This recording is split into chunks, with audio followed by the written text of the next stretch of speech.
me. I knew who I was. I knew my strengths. I knew my weaknesses.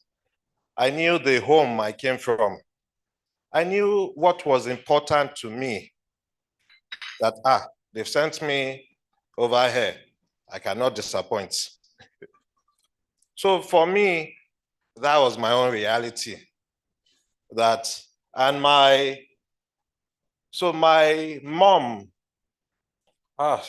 she must have, for me, I think she should have been in the military, because my mom, 11 to 18, also 11 to 15, because I grew up under her.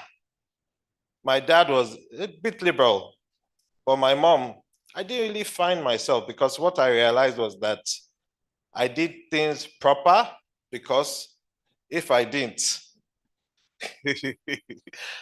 trouble is nice. I'll be in real danger. So 11 to 15, I realized that I was the way I was because the consequence for bad behavior is real. I'll get a good spanking. But when I was away, 15 to 18, my mom wasn't there. So I could be who I really wanted to be. Now, 15 to 18, I realized that I was a goody-goody. I still didn't want to get in trouble. And the image of going back home, wasn't something I was. So 15 to 18, I was still a good boy, and I went through life normally. I was still under school laws. And school laws still different from real life. It's still life in terms that you go through your own challenges, and what you experience there, you have to pass this exam. You have to do this assignment. But you see, within school, those are the rules, and those are the things you tend to fear.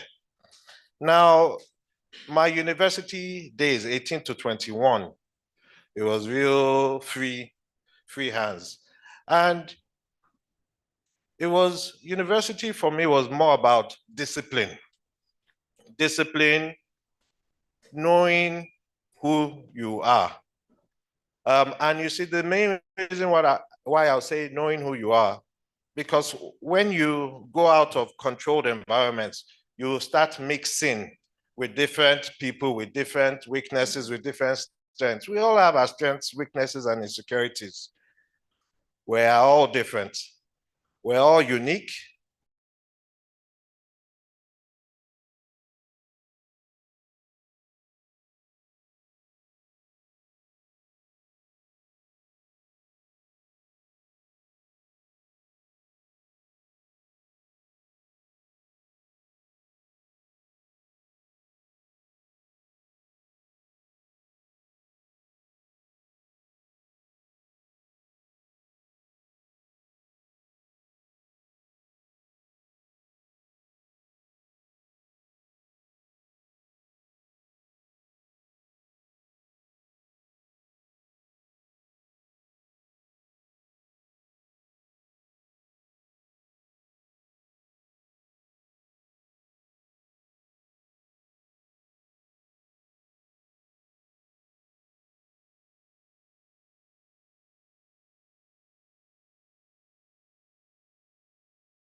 my master's. And she said, well,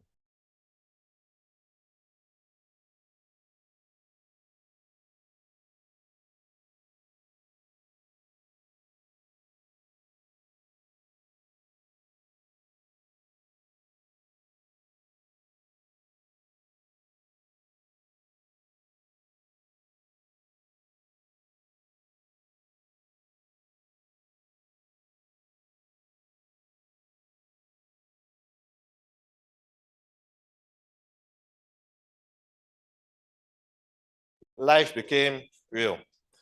Now, I remember there was a very wealthy boy, and his solution was, well, my father has called me back to come and work in the family company.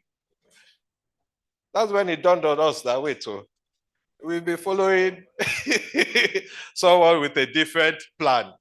We have to go and figure out our own lives. And we've been thinking, we have to, this is why you must not be in a race with anyone. You must know who you are. You must know your own realities.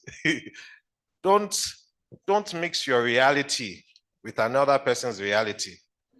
And in university, one thing we all kept saying is that we have to finish fast. This boy is doing this. We have to.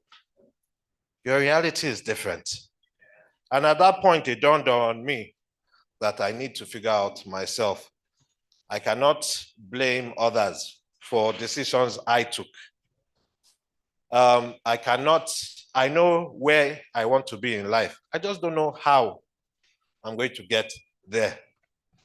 I had to reflect on who I was. I do not steal. It's not an option for me.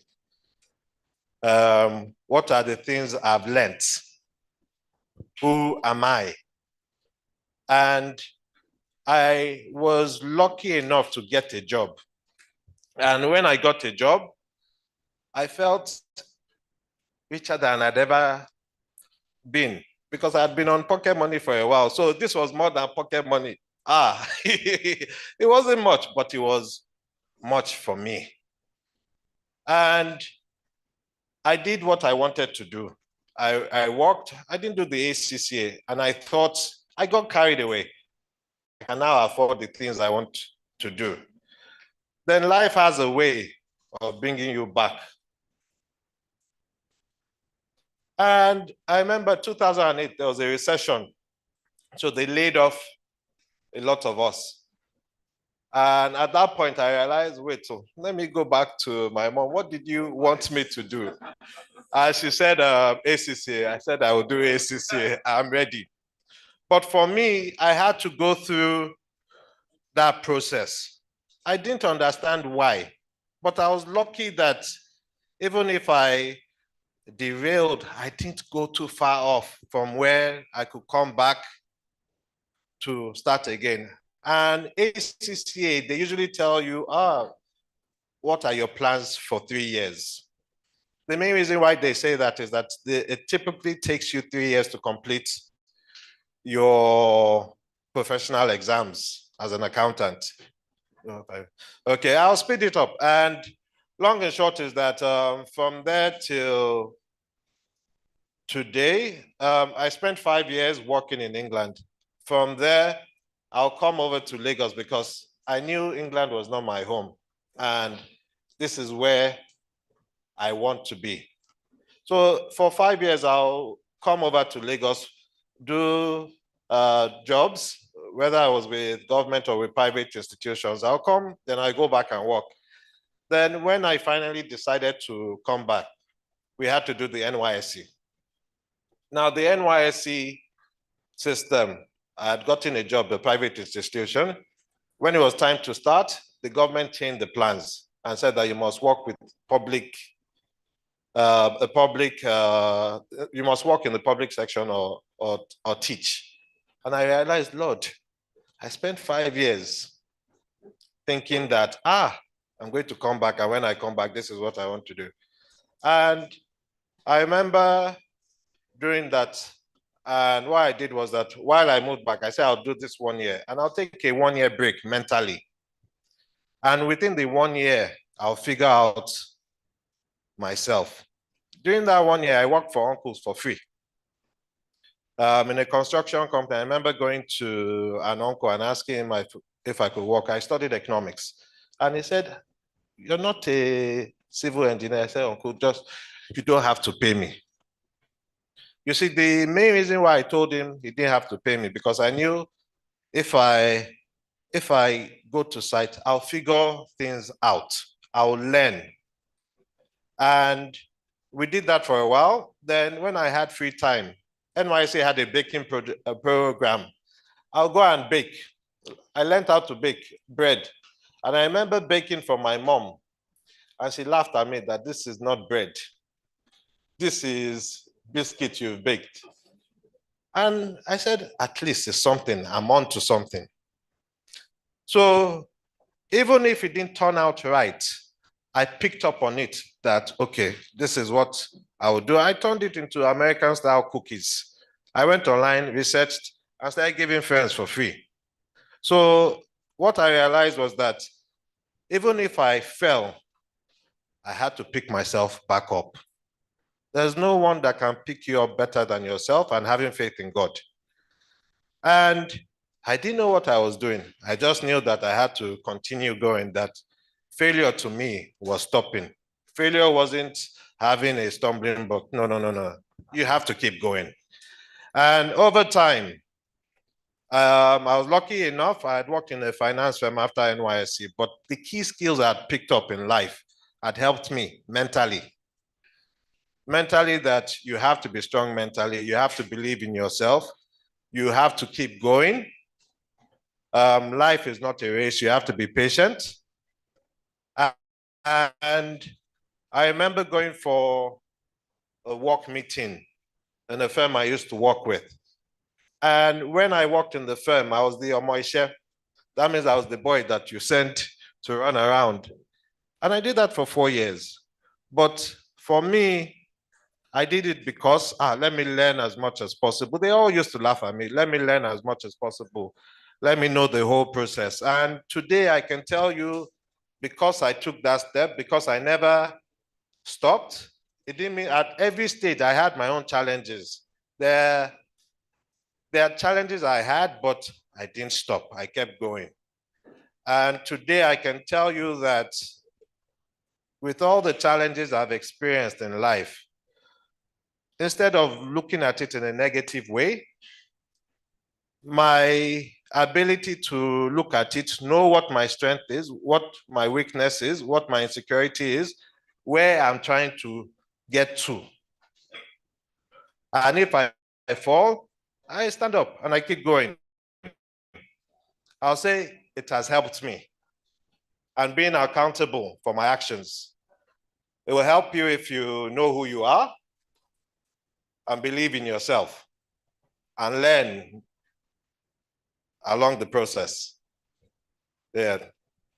Thank you. Thank you. Thank you very much, Mr. Adonirogunsoya. Let me ask a question.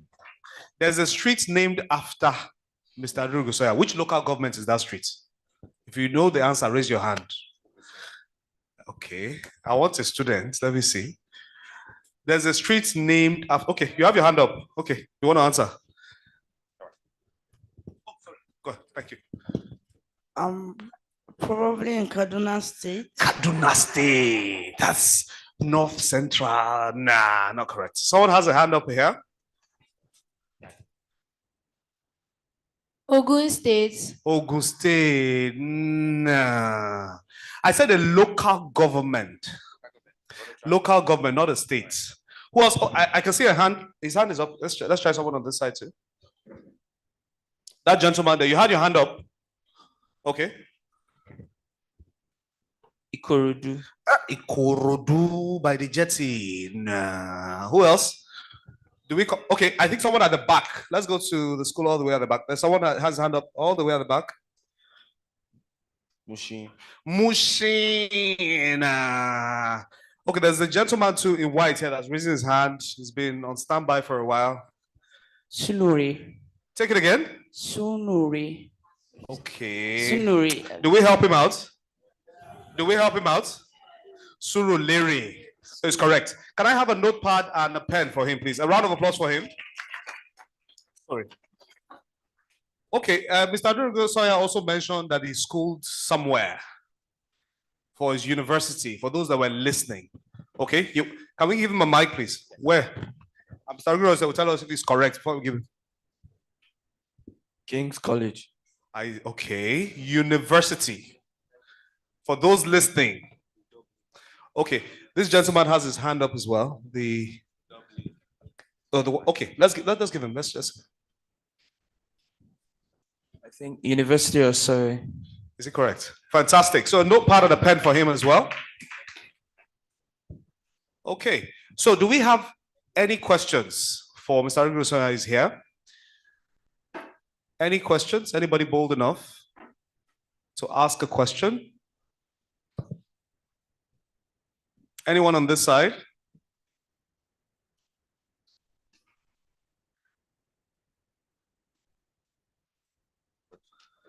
Okay, so let me ask. Okay, what is it? No, sit. Okay, interestingly, I have my boy here as well. I used to call him the baby of the house, but he says he's not a baby anymore. You know, Farah, can you wave to everybody? He's 9 years old. He's just said, let him join. When he heard I was coming here, he said, boys to men. He said, the 360-degree man, from boys to role model. He said, why is he not coming here? I said, you're not of age yet. And he said he insisted on following me here. So he's in the house. Can we also give him a round of applause? So hopefully in the next 2 years, he'll be joining the cohorts here. Okay, so you have a question. Can we give him a mic, please? Thank you.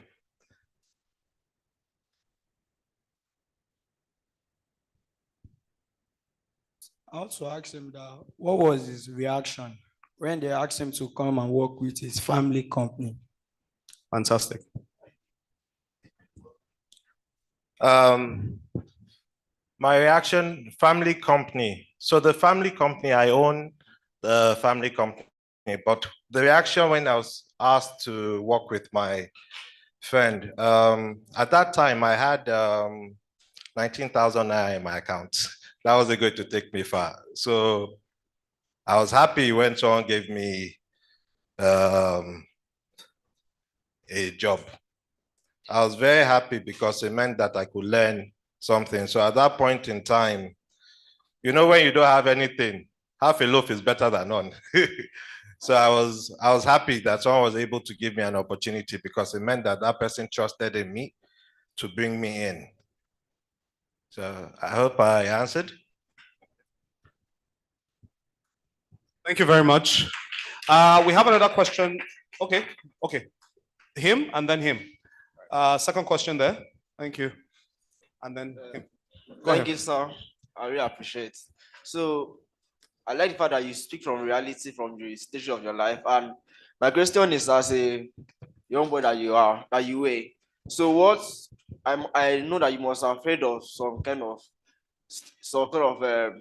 talk that like you might not have a work in Nigeria. You know, so you have some graduates who graduates are from Nigeria, you don't have a job. So what was your encouragement that you have and that make you to be who you are today?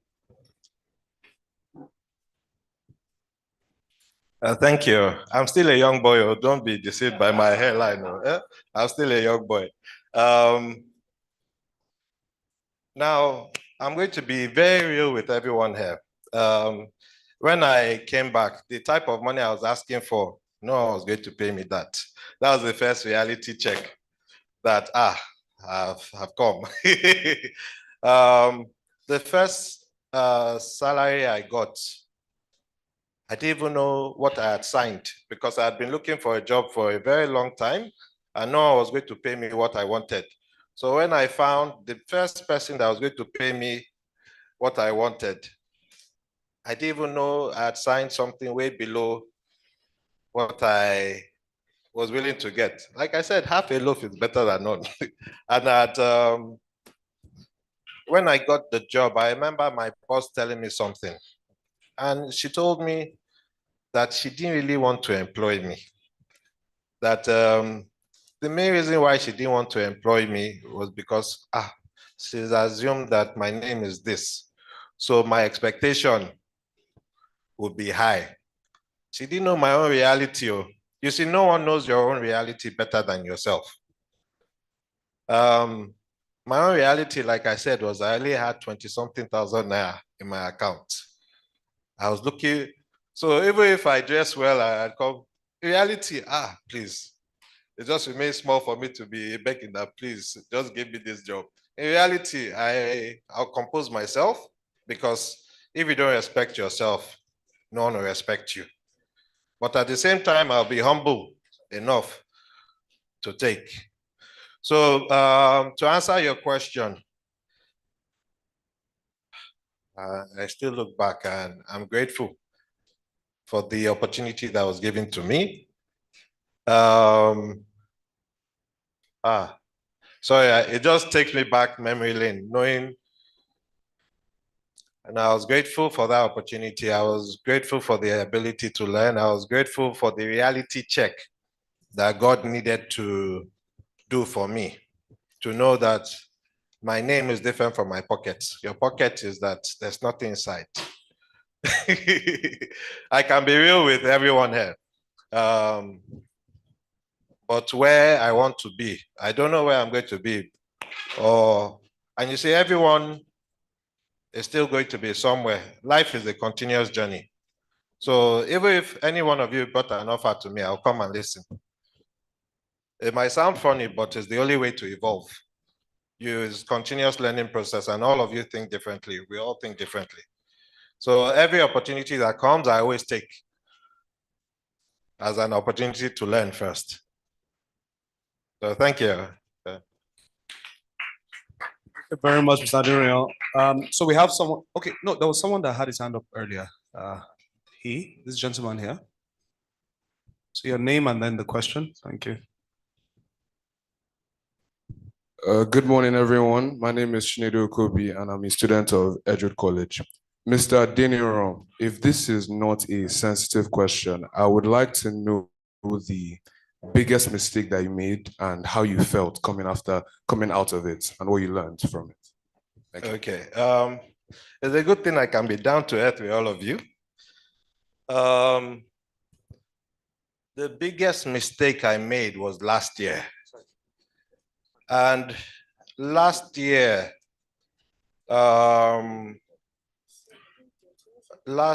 February 14, to be precise. I always say, Valentine Day massacre is what they gave me. And so I own and run a finance company. And in the finance company, we're not allowed to take losses. So I have to be accountable for any decision that is made, irrespective of if it's me or not me. And there's a client we had since 2019. And we had grown together. Now, we had grown so far together that I trusted him blindly. February 14th, I authorized a lot of money. And he sent me documents. I sent it to the team. They asked me questions. I said, you should proceed. We've dealt with him since 2019. And at the end of the month, I had traveled and I came back. I had to be back because my aunt had passed away. Long and short is that I got a call and the client had defrauded us. It was when we found out that he had done that. Now, when I found out he had done that, I didn't want to believe. So the first 14 days, I was in denial because, where would I even start from? So I called him and I'm a problem solver. I said, tell me everything that has happened. Let's look for a solution.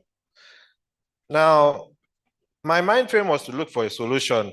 His mind frame was not, he has already found a solution. He has bamboozled me. What am I talking about? And I remember the other partners that we had, and they were saying, take this course of action, go to DSS, go to EFCC, pick him up. I said, no, I still want to. I was in denial. It was when he hit me that, Omo, and I'm a family man. Even if you're experiencing anything, you're responsible for your children, your wife. So anyway, after 14 days is enough for your head to wake up. Once I realized what I was in, for the next 14 days, I spent 14 days crying. I'm looking for how to lose weight now. I lost weight then. My routine was I'll wake up, 8 a.m. is too early. I'll cry from 8 a.m. to 12. I did that for 2 weeks until my brother-in-law called me and he said, Ade, apologies. I remember my mom coming to meet me, and when she came to meet me, she said, I heard something happened. I didn't even tell my father, no problem, because panic. So my mom came to meet me and said, that I heard you lost money. Are you okay? I said, yes. She said, how much? I said, I can't tell you. She said, how much? I said, I can't tell you. She now came to the house. And when she asked how much, I told her, she said, God be with you. So you see, for the part I'm going to tell you is that first part, you need God for your mind. You need to believe in yourself. You don't have to figure out where the solution doesn't have to be immediate. Take every day, one step at a time, based on what your mental state can handle. And I remember my brother-in-law called me and said, Ade, sorry, I know it's tough. Hope you're okay. Just call to make sure that you're okay. And I said, yes, those are the calls I had been getting. He dropped the phone. 10, 15 minutes later, he called me and said, Ade, we have this transaction to settle. Can you settle it? And I wondered that I don't get. When he dropped, I called my other director. Can you imagine what my brother-in-law is asking me to do to settle a transaction? Does he not know what I mean? And when the other director spoke, she said, sorry. Because you see, at that point in time, I was the one that signed it off. It's not their headache, it's my headache. So when she dropped, I figured out something. Life continues. Bills will come. You sitting down to cry over spilt milk is not going to help you. All will do is help you lose weight. I lost weight too. I lost weight. In fact, forget all that, do this workout, no need for workout, lost weight. And I looked at, I'm good with numbers. I looked at my strength, my weakness. Did I have a business? I had a business. Was it a going concern? It was a going concern. The amount, when I looked at the amount, I said, Lord, I cannot handle it. So what I did, I had to put it in a way I could understand. I divided that figure to the nearest 1,000, 2,000, in fact, 20,000 naira to be precise. And what I realized was that I have a business that is volume-based. So how many transactions do I have to do to get out of that hole? But what I'm going to focus on is the number I can mentally handle. If I say I want to do a big transaction, it's not going to happen. And what I did to build myself up was to pick myself up. No one is going to pick you up. Was to, first of all, commit every day to God. Yeah, just go before me and just to keep doing what I had done. And what I found out was that reality check, I needed to go through it. I didn't understand why, but because I had gotten carried away, what I took from that was that I had stopped doing the business properly. I had become lazy. And today, that amount is small. But what I had to do was to go through that process. You get. So because of that, mentally, it helped me that there's no problem that I cannot overcome. It's not that I want God to send more problems my way. No, no, no, no. But I will take it one step at a time. When I'm tired, I would wait it out. I'll wait it out because it's not a race. I'll wait it out. I know who I am. I know my strength. I know my weaknesses. I know how my body operates. And when I'm in the mind frame to think of a way out, I'll think, then I'll go back in. So long and short is that the biggest challenge I had, or I've come across so far, how I handled it was, first of all, to cry. It's not bad to cry. You get? I cried, but I'm not going to do that forever. I have to pick myself up. So you have to pick yourself up because you know where you want to be. No one else has to tell you what you want to be or where you want to be. You have to tell yourself where you want to be. You pick yourself up and you keep going. I hope I've been helpful. Okay, thank you. Thank you very much, Mr. Aderogunsoya. I just want to confirm, we have different cohorts at schools here. And I want us, within a minute, before we bring the next speaker, I want you to nominate 2 people from each school that will be coming on stage. There's something we'll do just to warm us up a bit. So from every school, just talk amongst yourself, 2 people that will represent the school.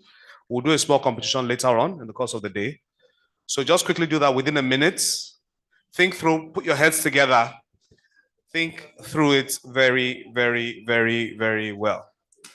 So for each of the schools, I will go around later. One of the ushers should just go around later. For whoever they nominate, just get their names. I just need their names. So just in a minute's time, and then we'll have the bio of the next speaker up. So you guys deliberate, get involved, because some people are just standing on the sidelines. So who's going to represent? I need just 2 names each. Okay.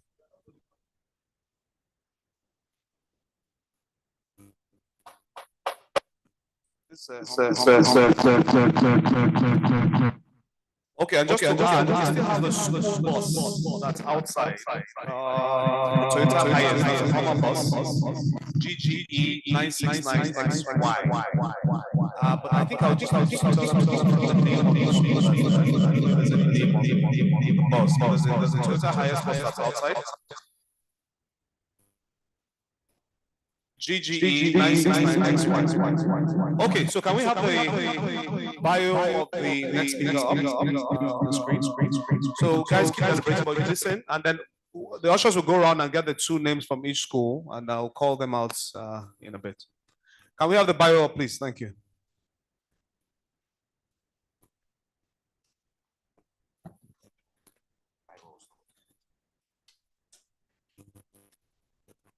Excuse me. Is there no name? No school name on that?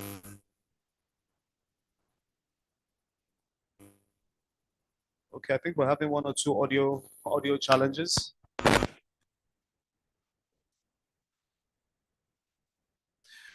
Okay, I'll also be, before the audio comes up,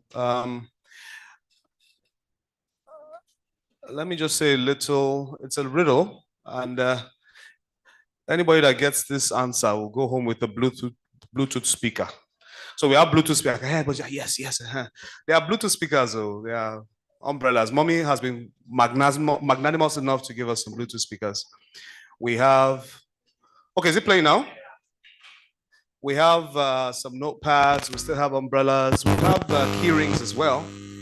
So we have lots and lots of things that can go around. Identify a distinct figure. serves as MD, CEO, and the Chief Visionary Officer with a focus on fostering youth initiatives. Akorede Akimbobola Adetifa, a distinguished figure in youth-centered organizations, serves as MD, CEO, and the Chief Visionary Officer with a focus on fostering youth initiatives. His expertise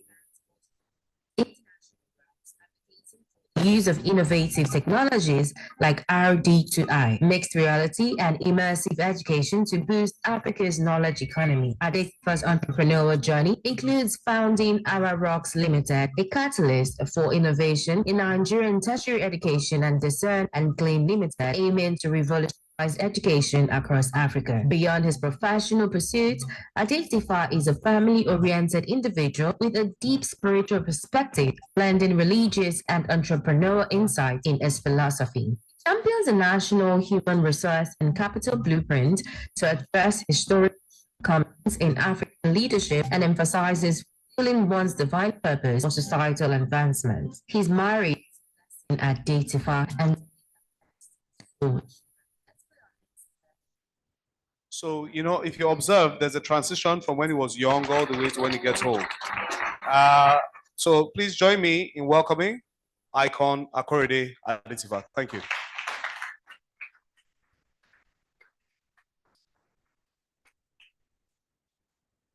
Put your hands together for yourself.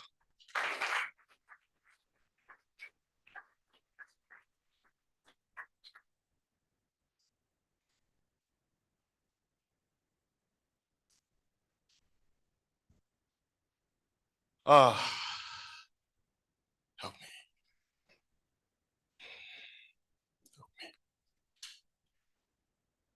When I was called upon to speak to you, I realized that it was a lifetime opportunity. Lifetime opportunity for me, and a golden opportunity for you, if you would take the advantage.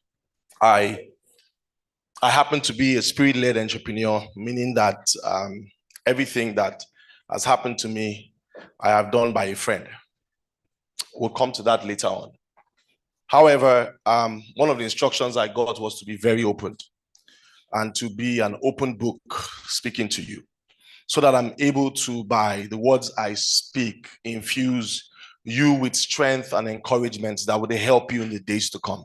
Some of the things I'm going to say would affect you right now. Some of the things I'm going to say would coin the experiences and the help that you need right now. And some of it you would come into in the future. Whichever time or scale, when it happens, you would hear my voice and help will come. My name is Akimbobola Akorede Adetifa. A lot of people love to call me Icon because I believe that I am the key and access to a world that is only gotten into by discernment. And you would understand what I mean in a short while. I grew up from a family of 5 children. My sister came first. My mom had a daughter before her and the daughter died. Then my sister came. Then my mom had a son and the son died. Then I came. I had 3 other younger ones, but none of us ever witnessed anybody dying again until after me. I was sitting in my room one day and a picture came to me. And the picture was the fact that there was husband and wife taking a stroll. And as they were taking a stroll, Mama, can I borrow you a few minutes? As they were taking a stroll, the husband was talking to the wife and saying, baby, you're so beautiful. I don't know what's going to happen. They were married already. And this was them married. And I was saying, baby, I just don't know how I feel tonight about you. And he was taking her home, and his intention was that night they were going to make their first baby. That was the picture that came to me. And while he was taking her home, she was all, just flattered, happy that she had married this very handsome man, and the fact that this man just had a way with words. And she was just like, baby, I'm ready to have your son. And when they got home, just when they got to work, they took light. And if you know anything about being husband and wife and the place of making a child, you would love comfort around that area.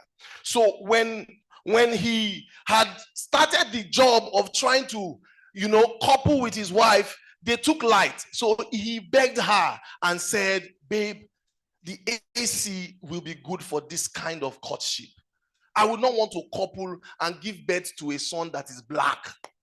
So he begged her that he needed to go and switch on the gen. When he got to the gen, he realized that there was no fuel in the gen.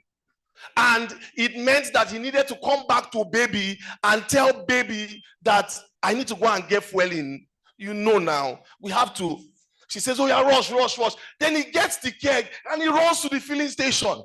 Gets to the filling station, there's queue. He has to go and beg the manager. By the time he comes back, it's 2 hours later. 2 good hours. And she said, baby, now what kind of thing is this now? You just got me all worked up. And he said, baby, don't be angry. He took him another 2 hours to start all those oroistic oro that he has been oroing her since to get her to the mood. It's funny, but they finally got to it and they gave birth to a child. Thank you, ma'am. And they gave birth to a child. But I need to say to you that while the background story sounds very funny, what was happening in the inner circle was something different that you cannot define. You know that while he was walking her home and getting her all interested in making love with him, she was gathering momentum, and all of her inner build was getting ready to receive something. The man was also gathering momentum, and he was also getting ready to release something. All of the hours that passed, there were circulations and substitutions and re-emergencies and deaths and pass-aways and re-insurgencies or re-emergencies that happened. In the 6 hours that had passed, so many had passed through. In the release of a sperm, there are 300 million eggs. And they do not live for a long time. Neither do they stay in a reserve point for a long time. They are substituted and they are accumulated and they reemerge per time.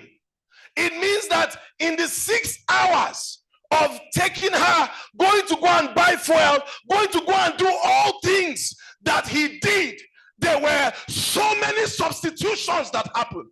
And there was something ensuring that out of 300 million times, maybe 10 million times, something was being set, something was being put in order, something was being put in stringent alignment to ensure that something showed up.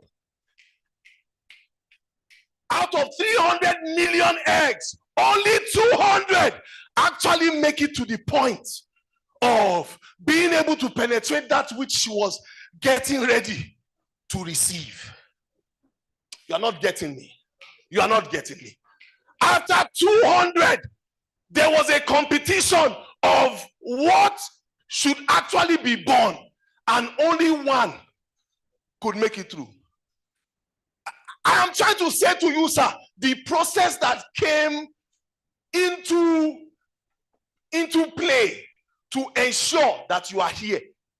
Hey, I'm talking to you about the history of every one of us, that we had a competition of over 300 million individuals that could emerge on the scene.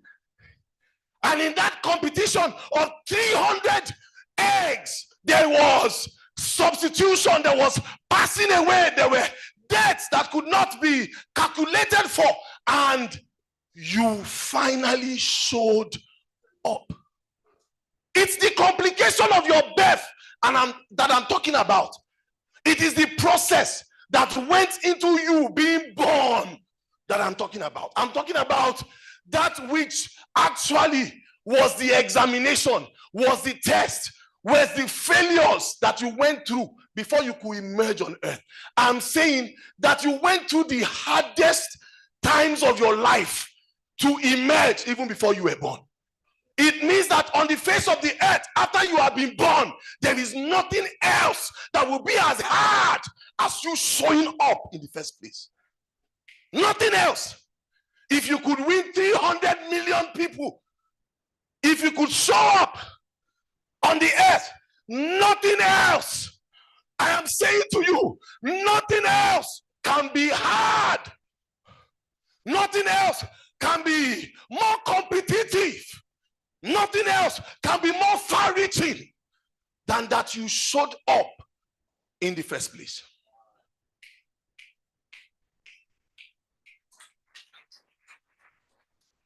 Don't clap and forget. Don't clap and forget. I would want you to hold every point because I would want you to take it home with you. There will be time to clap. The day you are going to clap is the day when all of this hits you and you come to the very point where it has brought you to, and you will clap for yourself. But today is not the day of clapping. The day is the day of taking it in. So you showed up. You showed up, and there is nothing more competitive than the race to have comfort in the first place. And from that day when that thing was explained to me, I realized that I was for a reason. I realized that if I won that race, I can win anything else. From that day, I realized that every single thing that had happened to me and every single thing that had bedeviled my life was not as strong as the things that I had gone through and I had come through. By God's grace, I was born into a well-to-do family. However, the well-to-do-ness was born out of an exemplary life that no child wants to follow. I was born into a family where drugs was the business. I was born into a family where mentorship was not part of the everyday culture. You only saw what you wanted to see, and you built life accordingly.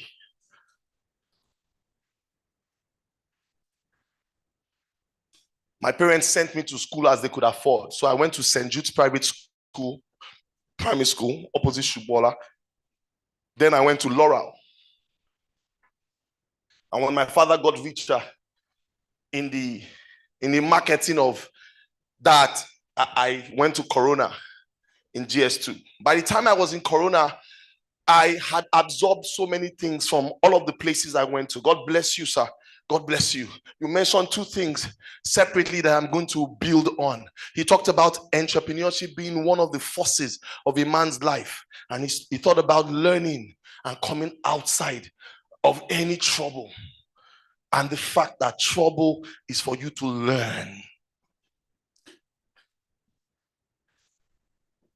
From age 4, I had been left with a house girl that trained me till I was 7.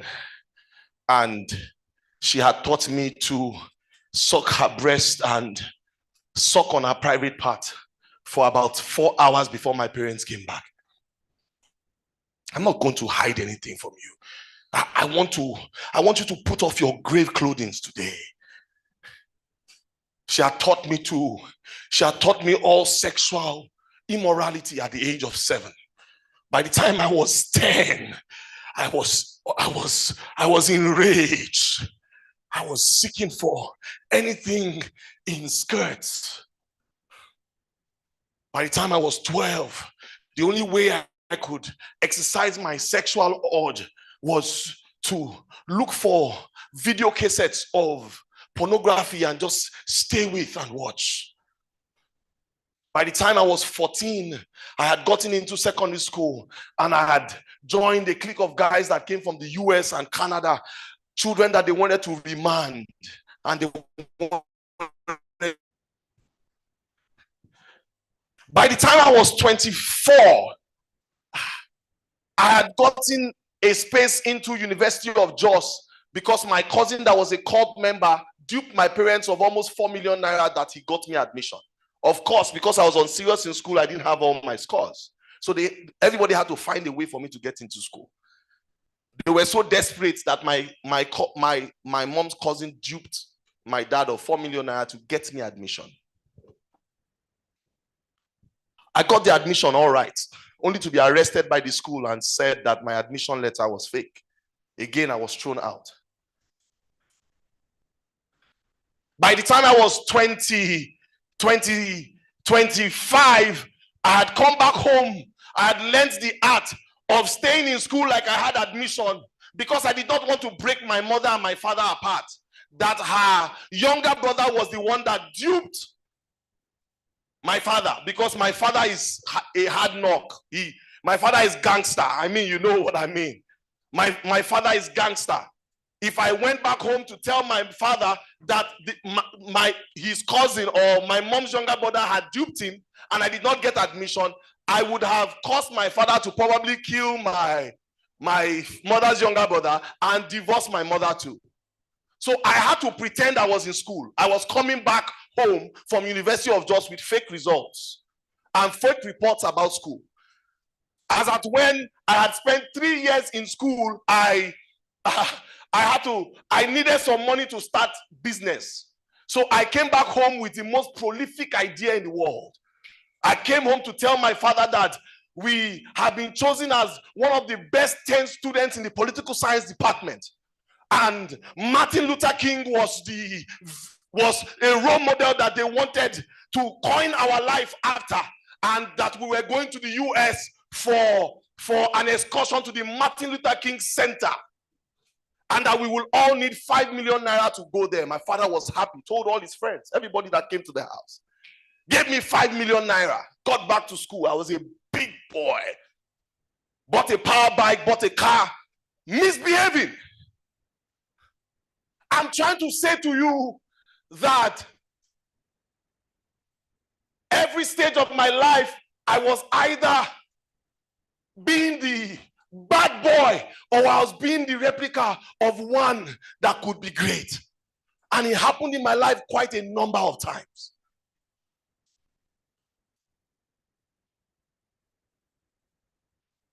As at the time I was 30, I had built one of the finest businesses in the state where I was, just as at the time. Because I had found a friend that spoke to me in the secret place and told me I was better than all of the things that I did. Told me that my life was worth more. I was in my bedroom with a naked girl on the bed and somebody tapped me. I woke the girl up and said, "Is this the time to be playing?" She said, "I didn't tap you." I went back to sleep. Something tapped me again. I said, "What are you doing like this?" She said, so I came down to the floor, slept on the floor, opened one of my eyes. I couldn't see anything, but I felt the tap. I realized she was far away because I was watching. I got up and I heard clearly, "Akorede, Akimbo Bola Adetifa, why were you born?"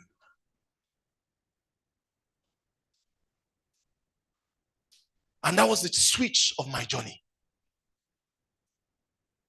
I realized that every time I listened to this other voice, I became the bad boy that everybody, and when I was bad as a mentor. Bad. If you wanted to know what bad was, my mother said if she had known, she would have wasted me with issue of blood.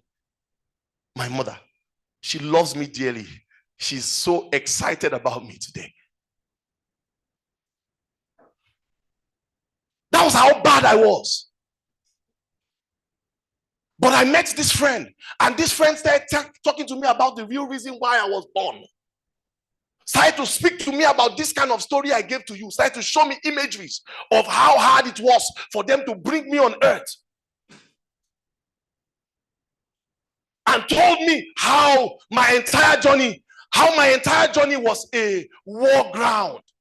How I myself was a a place for battle, and that I was not the soldier, I was the earth, I was the battlefield, I was the battleground upon which every single soldier will fight.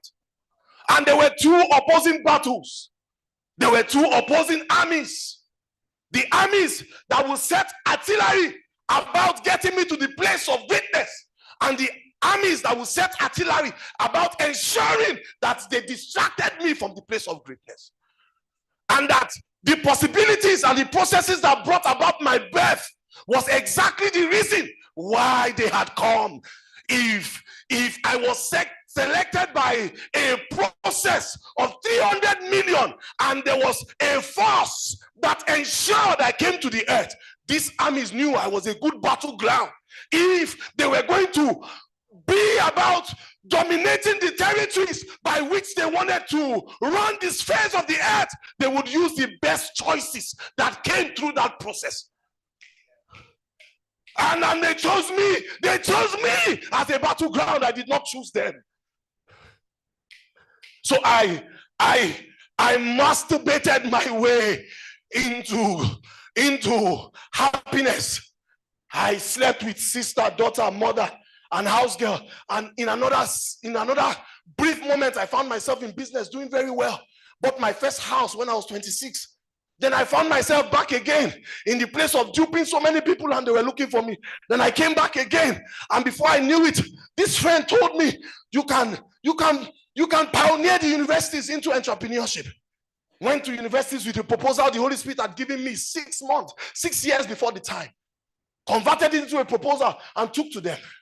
In 2015, I led 170 professors, directors of entrepreneurship, and vice chancellors to the US. I was at the main ball of destiny.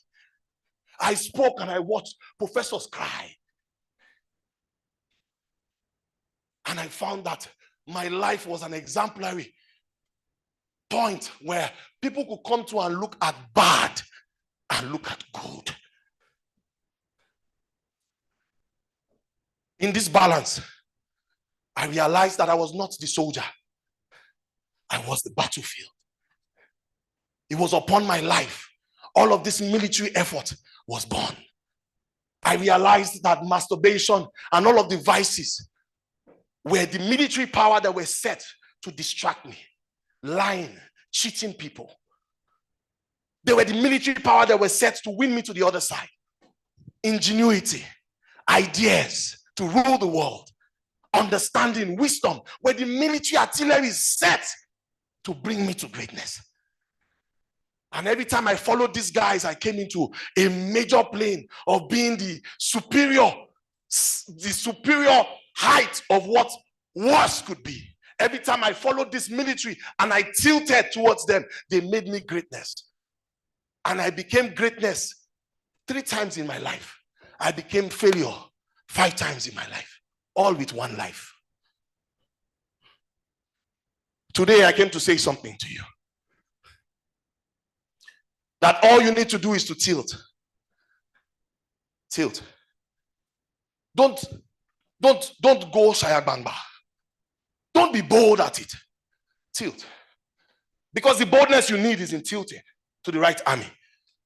Everything that needs to be set in your life to bring you to that place will be set as artillery upon the face of the earth that you are. Today, I leave you with one thing. My name is Akim Mobola Akorede Adedifa, and I resume for duty. I resume for duty with the army that I have tested and I have trusted. The army that sets me onto greatness. The army that sets me into the original intent why I was born. And the army that brings me through. I introduce to you the apothecary. And I will tell you about it during the question and answer time. Thank you.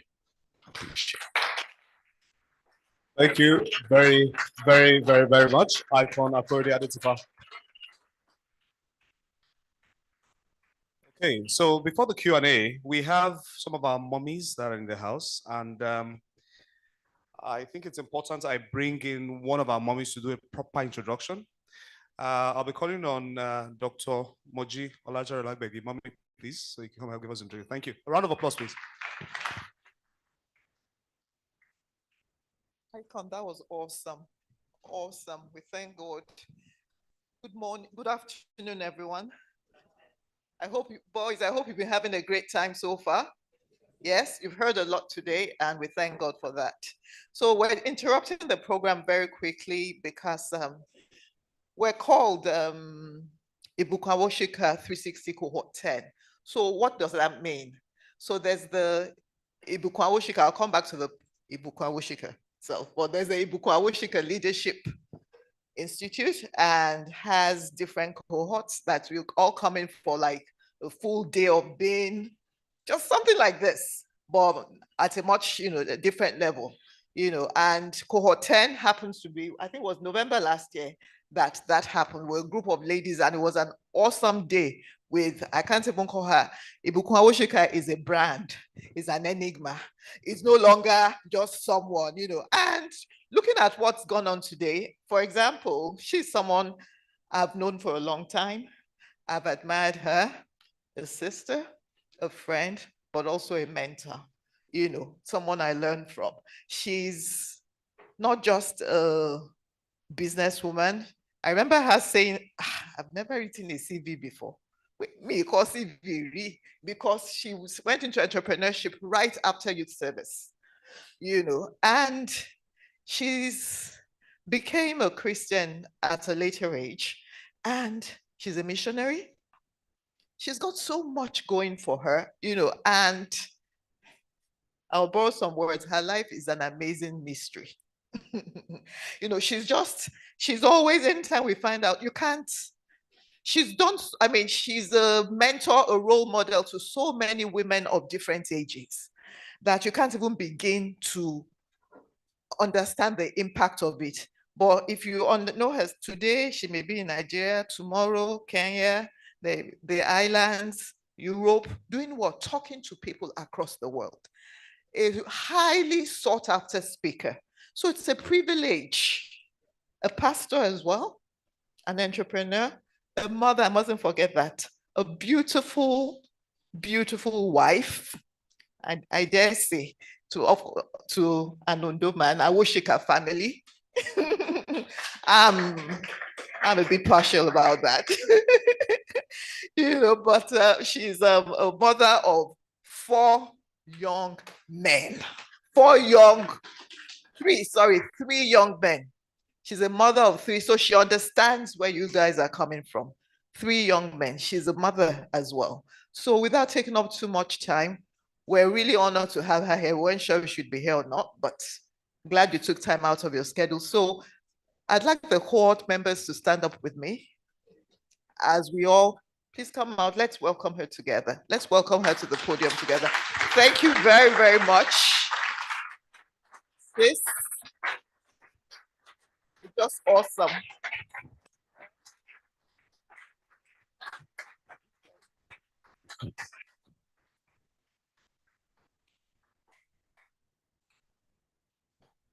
I don't like ceremonies that much.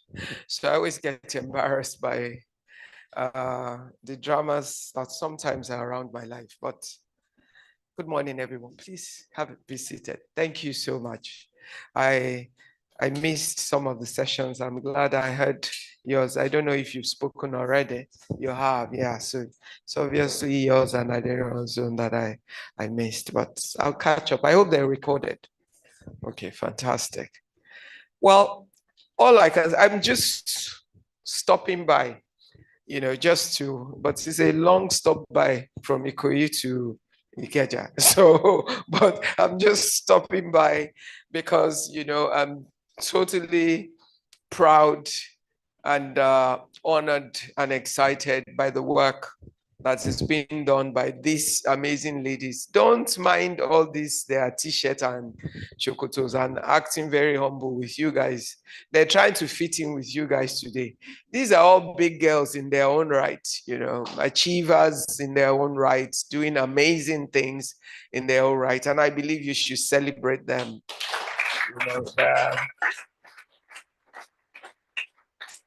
Moji came here and spoke gingerly like what? She didn't tell you. She's Dr. Mrs. Moji Olatero Olagbegi. She's an engineer in tech, in this, founder, builder, worked internationally in Canada, in America, in Nigeria, you know.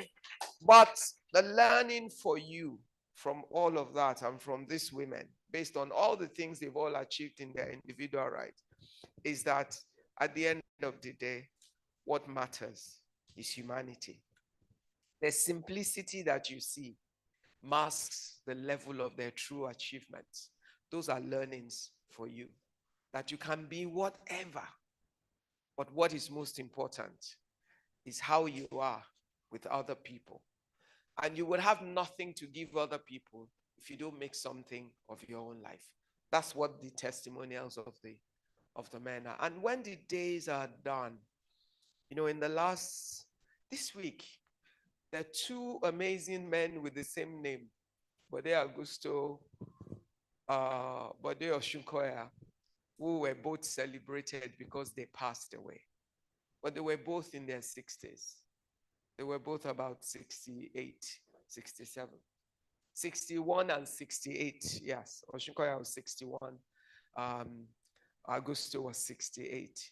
But super achieving guys. Osunkoya died as chairman of Access Holding for the Access Bank Group at 61. Bode Augusto was DG Budget and Planning for Nigeria. I worked in every bank you can imagine. Was a founding partner in GT Bank and the founder of Augusto & Co., which is the #1 African rating agency founded by a Nigerian. Why am I telling you their stories? Because even though in the eyes of men, they died early in their 60s, but their legacies are assured. Why could we sit at their tribute nights for hours and have a lot of people talk about them, the lives they lived, the things they accomplished? One was called the good man. That was Bode Osunkoya.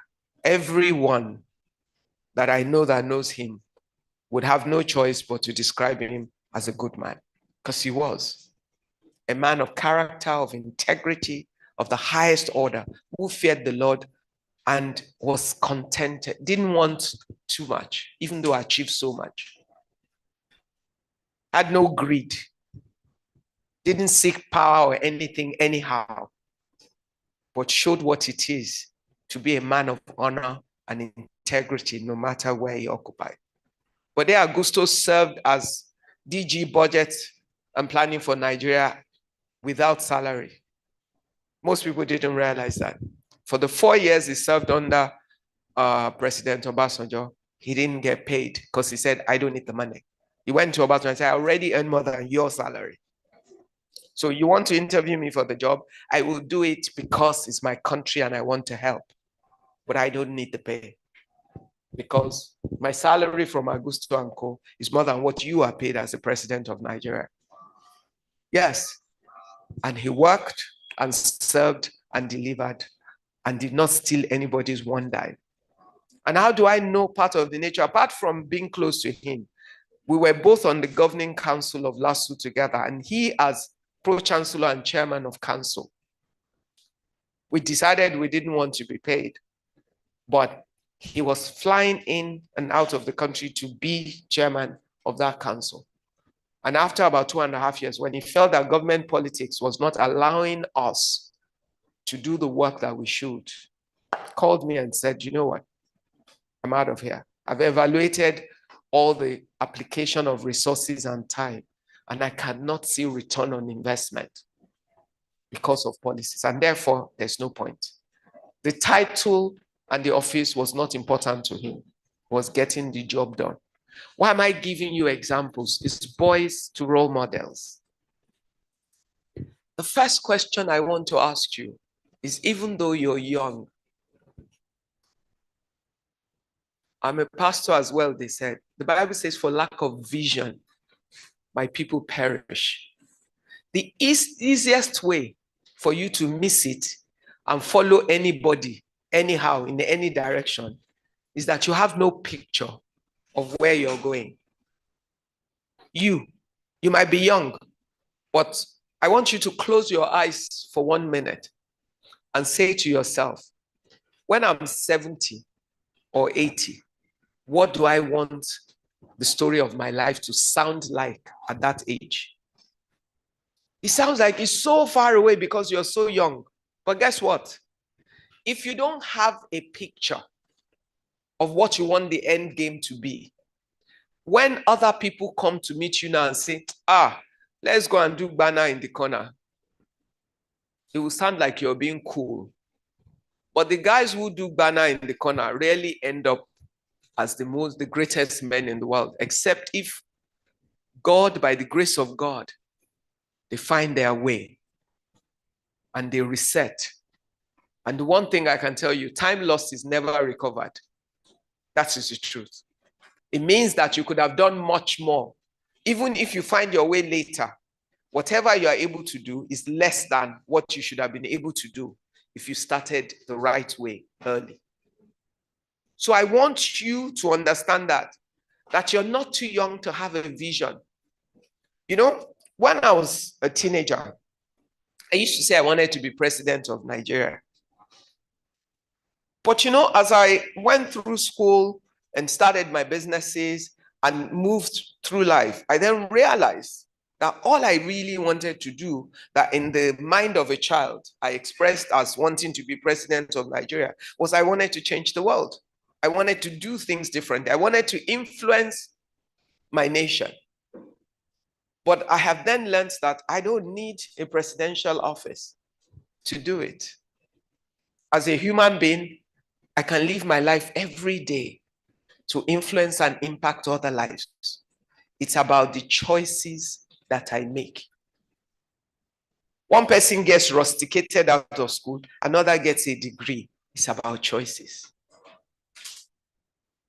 One person passes with flying colors, another just fails massively. It's about choices. It's not about the fact that you're too smart or somebody else. There might be other people that are smarter than you. It doesn't matter. You know, all I want you to do for yourself, be the best of yourself. That's all. Which means you might not, I remember I have 3 sons.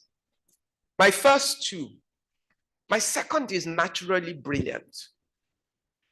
It was easy for him to pass exams without too much effort. My first was always able to excel. But I remember one thing he said to me when he was at King's College London. He said, I don't know what he was doing. And I'm like, so now he said, Mommy, I'm more fussy. So I'm like, what? He said, you know, he can study kwe anyhow, and he'll go and pass this exam. I know I have to work hard to get my results. That's so I have to do the work. And so what does he do? He does the work. At the end of the day, they both graduated from there, one from King's College London, one from University of Edinburgh, both with 2-1. They got exactly the same grade. Even though the one that got 2-1, I think if he even did a bit more work, he would have gotten his first class without any story. But the one that seemed to think he wasn't as naturally brilliant as the other one decided in order to achieve, I have to do more work. And he did, and he got his results. So the question for each one of you, don't judge yourself by, some people around you might be easier for them to study. I had a friend when we were in Ife. She would lie down on her bed and she open her book on the floor. And you know, the way our beds were very low. And that's how she used to read.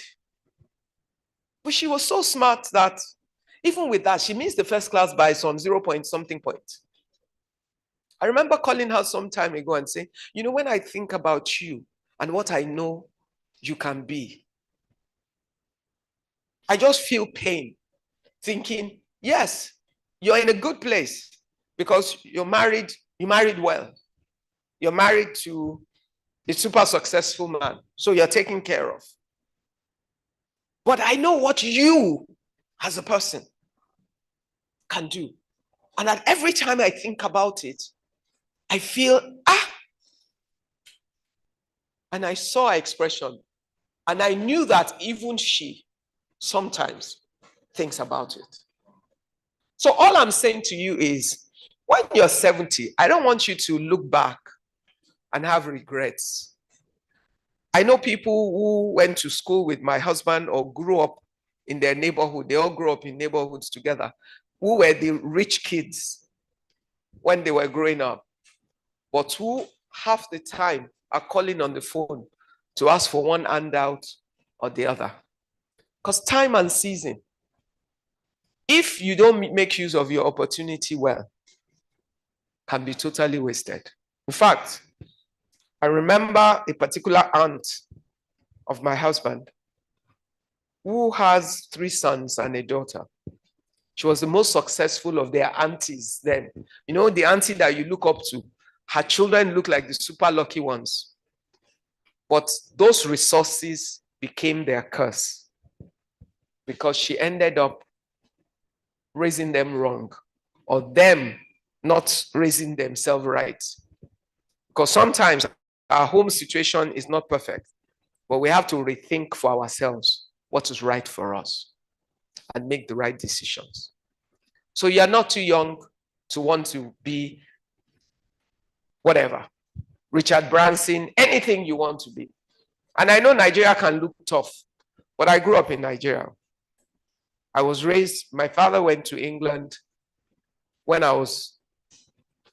I was born actually. My mother was pregnant with me and my dad left, went to school in England. So when my mother had me, I was barely a year old. She left me with my grandmother and she went to England to join her husband.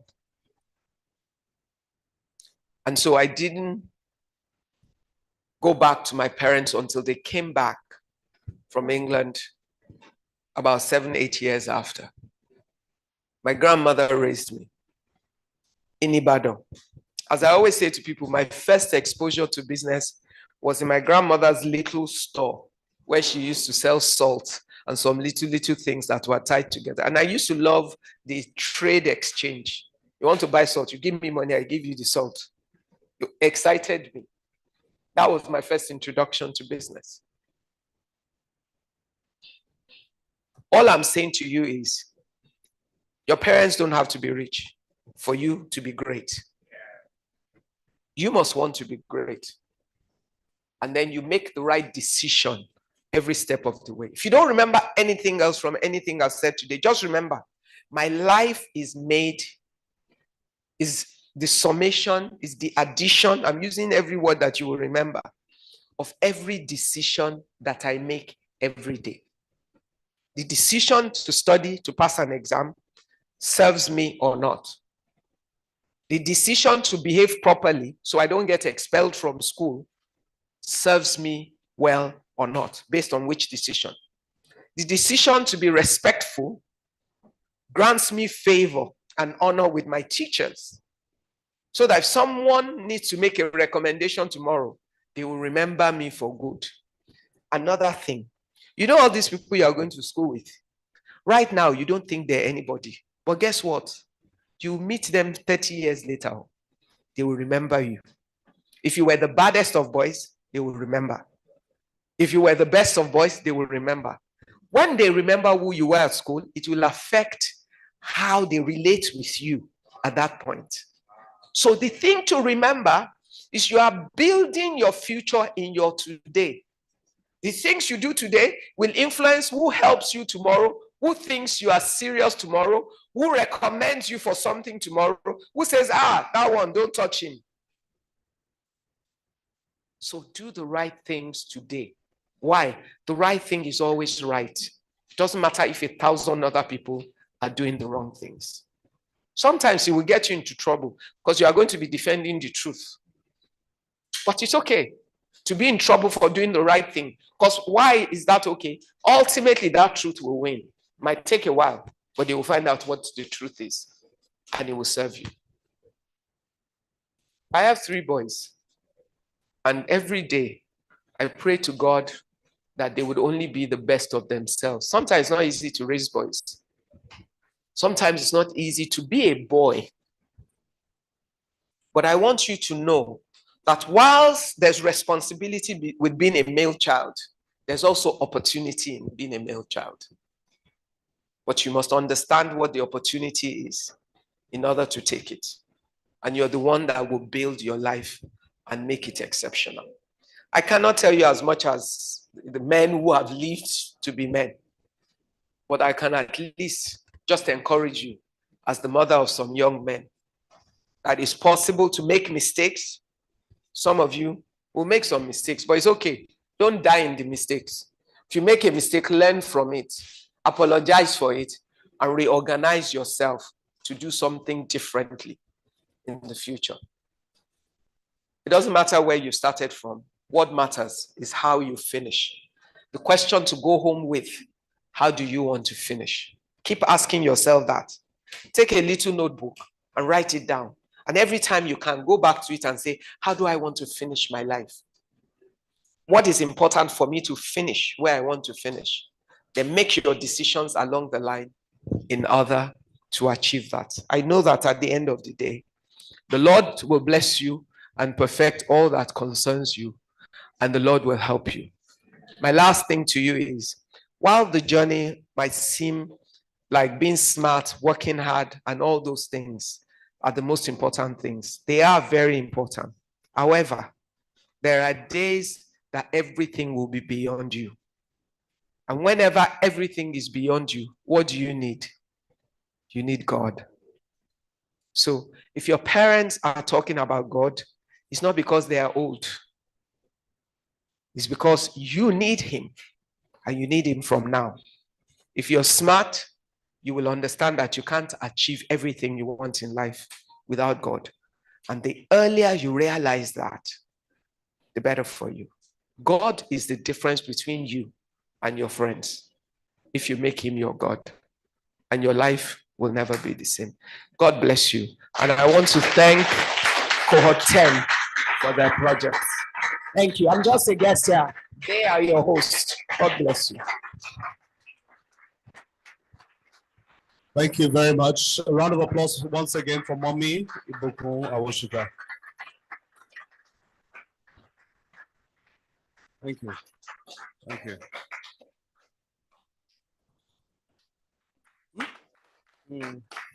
Okay.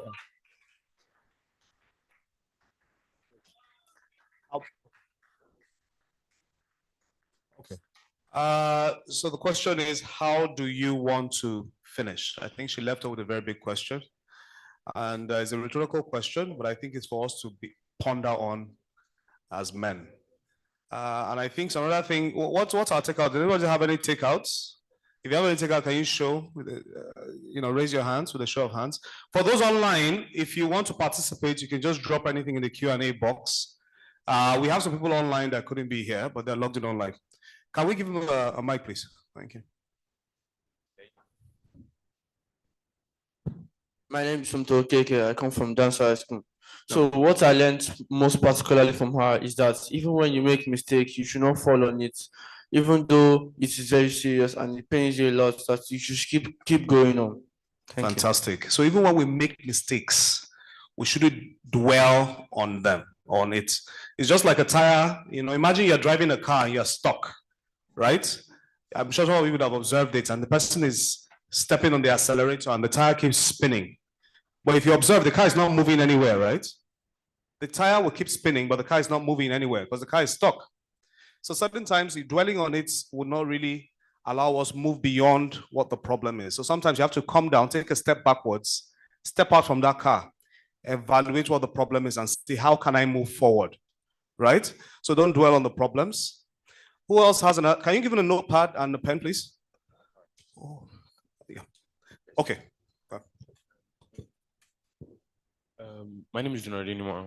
I'm not in any school, but I learned that it doesn't matter where you start from. It doesn't matter who you are. It doesn't matter your talents, your abilities, your weaknesses. But if you want to be great, it depends on your choices and your decisions and being the best of yourself. If you do all that, then there's no way greatness won't come for you. Thank you. Can we give them a brilliant? So your choices and your decisions, define who you are and where you want to be. Okay, I'm coming to you. Okay, just 1 minute. Okay. Sorry, can you give me a mic, please? What I've been able to grasp or learn from what she said, that it doesn't matter of where we come from, who we are following, or who our mentors are, that we should not always trust them to raise us or to teach us, that we should also go and raise ourselves. Fantastic. So you're not defined by your past, right? Some of us are saying, I'm born into poverty, we don't have so much, we don't have that. But that doesn't define you, right? Can we give him a notepad as well? Okay, let me give you an opportunity. Can you give him someone that, okay, after him, you can give him as well. Go ahead. What I learned from everything is that the most important thing or person or being you need in life is God. Without God, when everything is beyond you, you should look up to God. And when our parents are always talking about God, it's because we need Him and we're going to use Him every day in future. That's brilliant. So there's always a notepad as well. There's always a God factor in everything. Right? There's some things you just sit down and we can't explain. It means there's God, there's a God factor. And sometimes it just takes us believing in Him, and there's sometimes we need faith as well to push us through, right? I believe there are some questions online. Can we read one or two? We have a question from Adebi. It Adebi. says, if you're smart, you will know what you can achieve, but how do we do it in the current economy? Okay, that's a brilliant one. So I'm going to save, just Adebi, we're going to save your question. So the speakers are outside, just trying to take one or two pictures, and then we'll, yes. Is there any other one? Any Yes. comments or question? There are two more from Okay. Abel. Okay. What trajectory should a young man follow despite the current economic reality in Nigeria? Okay. And how can you create your own possibilities despite the odds? So the two questions are from Abel, right? Yes. Okay. So Abel, we're going to hold those questions. We have Icon coming in. So we're going to ask those questions in a bit. So I want to take someone all the way at the back, what you learned from Mommy's presentation. Or is there a question? Okay, let's hold on to the question. The speakers will be back very soon. Okay, have I taken you? Okay, can you give this gentleman here? Have I taken? Oh, not you. Okay. My name is it was actually Okekech. him. Okay, go My name ahead. is Go ahead. Okekech Chimle. I come from Downsville High School. So what I learned from what she said is that our life is made up from all the decisions we make. So in life, we have to make good decisions. And if we make bad decisions, we should not just think that life is over. We should correct it and continue moving on. Brilliant. So look, life is all about choices, right?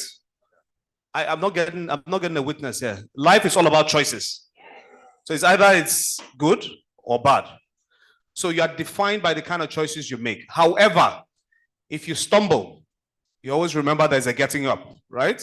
And there's a reason to want to do good. And I remember she also mentioned about doing good all the time. So no one has to be there, but you have to make sure you do good.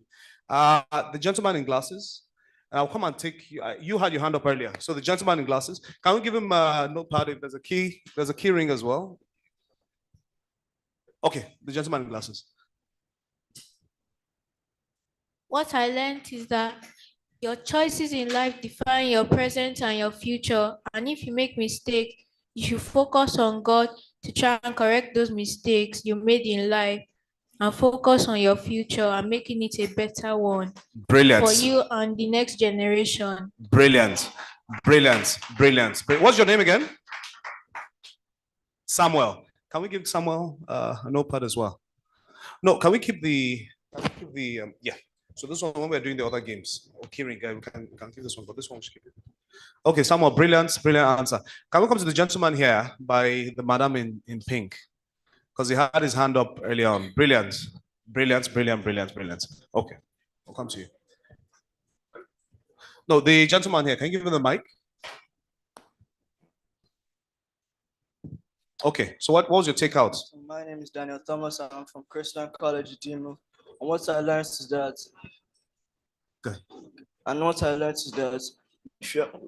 you will not give you cannot give anything if you don't have anything to show for in your life. Fantastic. And it is never too late to have a vision. So always be positive and make the best out of your life. Brilliant. Never too late. Can you give him a notepad as well? Never too late to have what? Never too late to have a what? Okay. Can we give the gentleman here the mic, the one at the back to the left? Then we'll come to you. And then you. Okay, so what was your takeout? My name is Chinedum Joseph. And Chinedum, go ahead. And I'm from Estes High School. So I learned that no matter how young you are, you can always make a legacy for yourself. Thank you.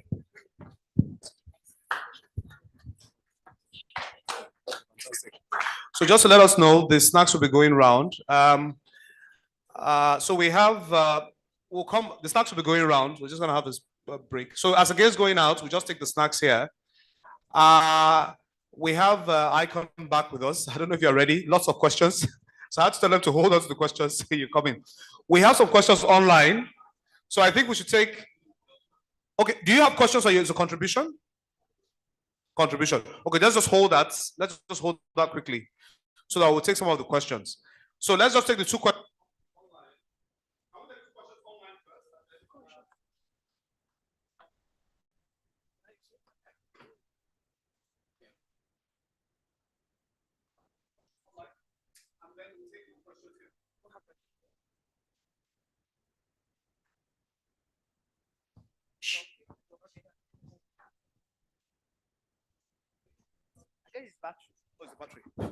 Okay, can you just help us read out the question? Okay.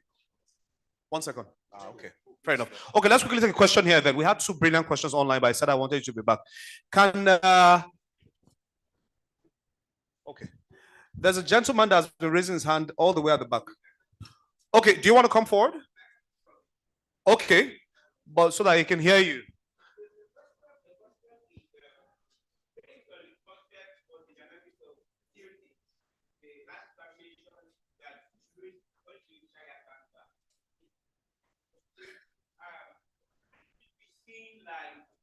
You are indisciplined, or you are not courageous enough to find solution to confronting problems. So I want to ask, in your own way, what are the structures, what are the steps you provide to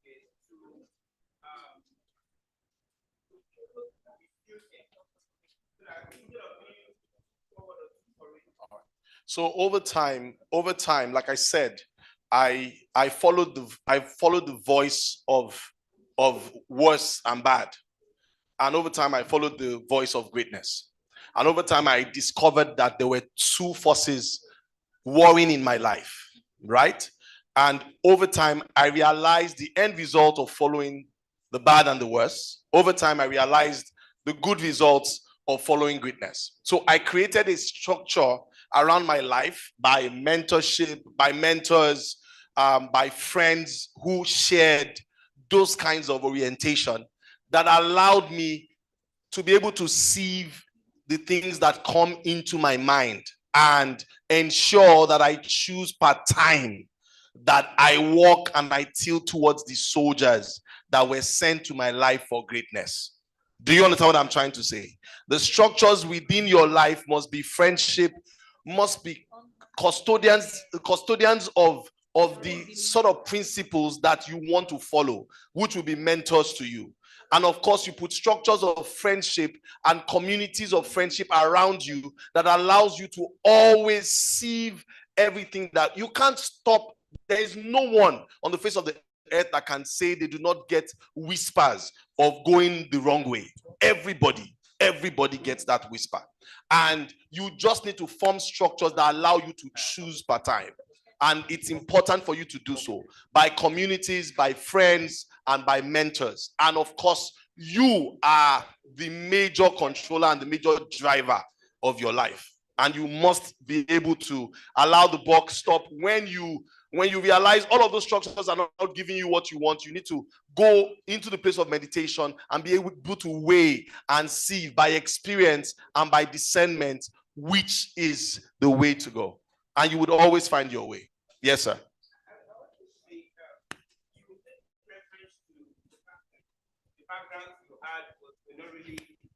The backgrounds you had were not really suiting or to follow. Yes. And okay, what do you do when you have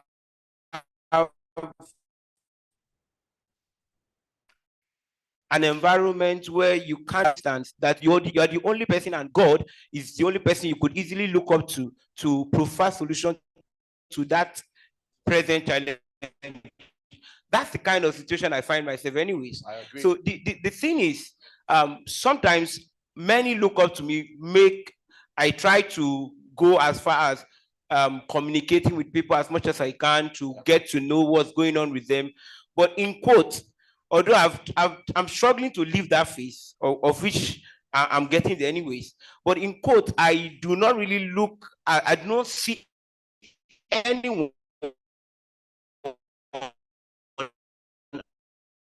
around that I could easily fall out of that phase of. Okay, some of the things you're asking for would take me doing this with you over and over again, or you having it, but I would explain to you how. Every man has the ability to render his environment. Listen to me. Every man has the ability to render his environment, either through books, right? Through meditations, right? Or through religion. I don't want to use that word, but so books that bring you into realities of other men.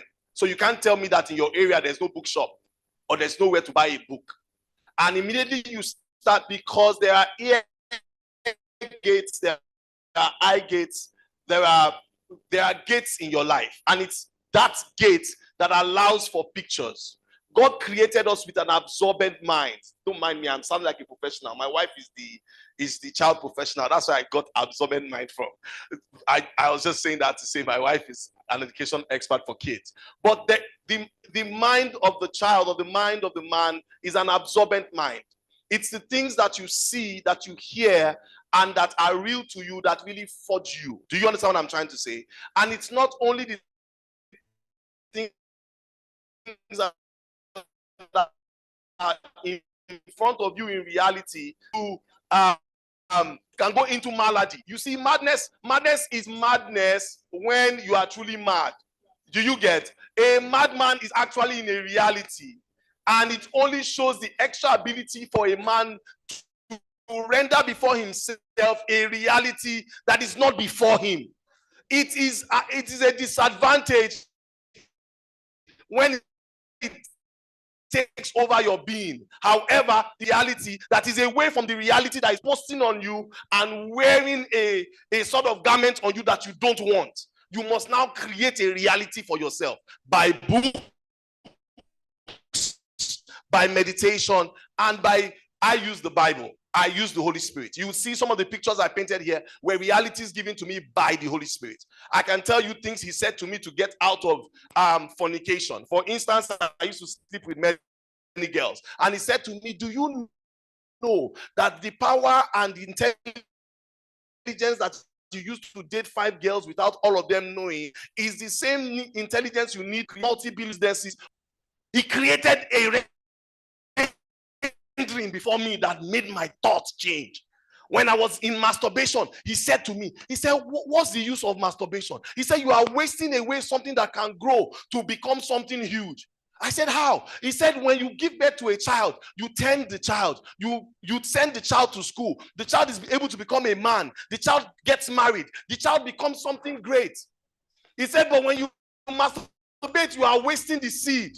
May you not have that all the seed has been wasted. I stopped masturbation. So you see how it happens. He renders before you. He renders before you.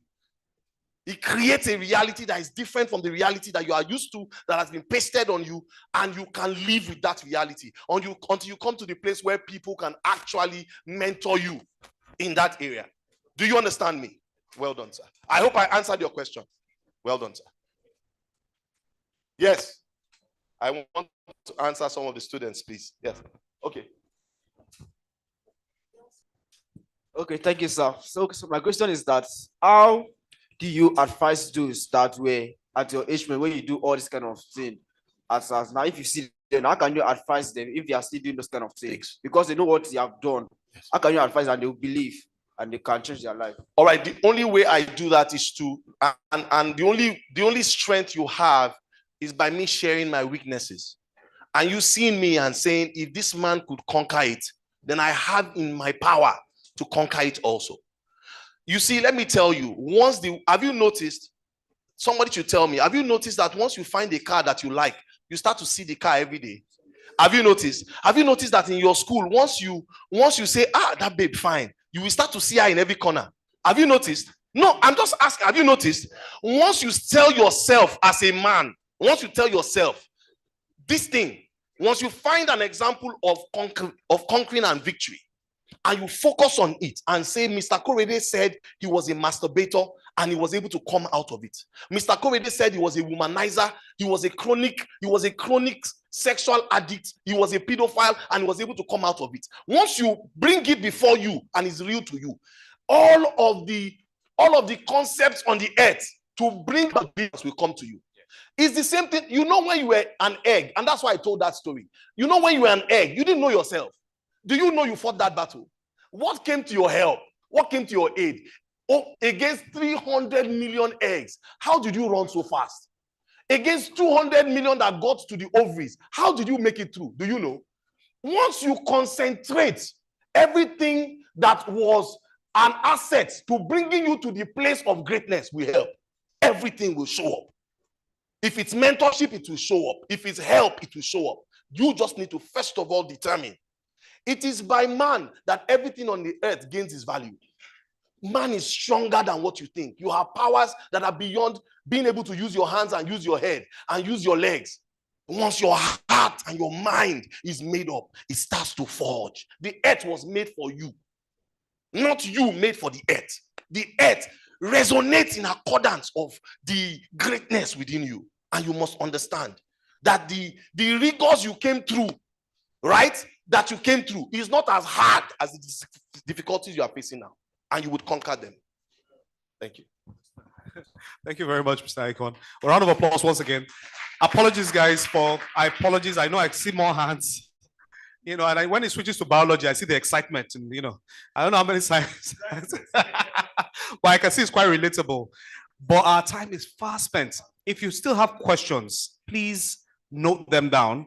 And possibly, if you want the particular speaker to respond, we have the ushers going around. We will take those questions. We still have some more questions online as well.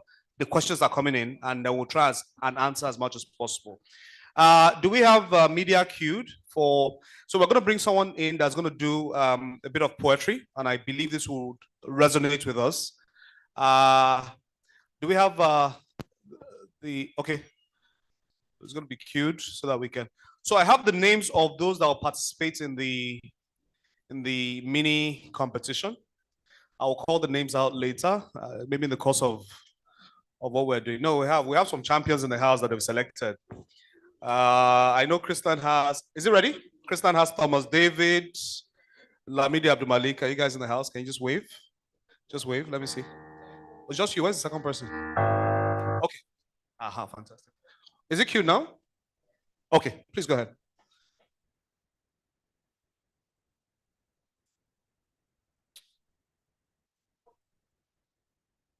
I thought, do we have any?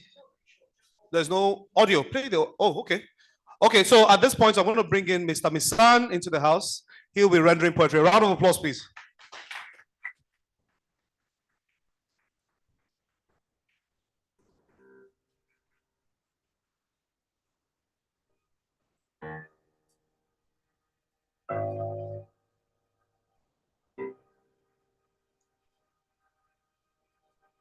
What is the matter?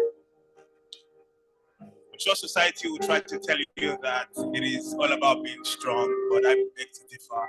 You see, my shoulders broadened and my voice broke, and yet I've never really been known for being strong, and strong words don't really cut it.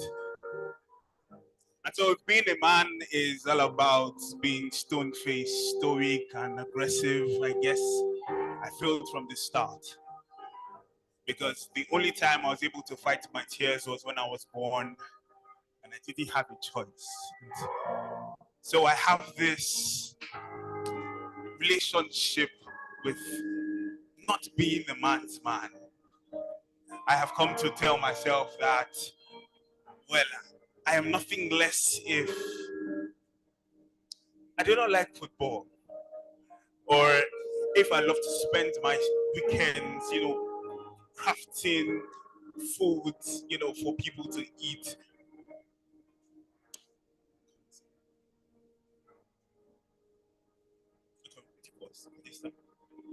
Sorry. It's been a while since I did poetry out. And this is like my bag. But I'll do it without it. I'll do it without this time. I'll do it without this time. What does it mean to be a man? I know society will tell you that it is all about being strong, but I beg to differ. You see, when I reached puberty, my shoulders broadened, my voice deepened, and yet I haven't been known for being strong. And sharp words don't really cut it. You see, because if being a man was all about being stone-faced, stoic, and aggressive, then I failed from the start. Because the only time I ever held my tears was when I was born.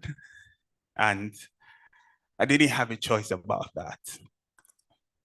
But you see, I've come to an uneasy agreement with this knowledge that I might never be the guy's guy.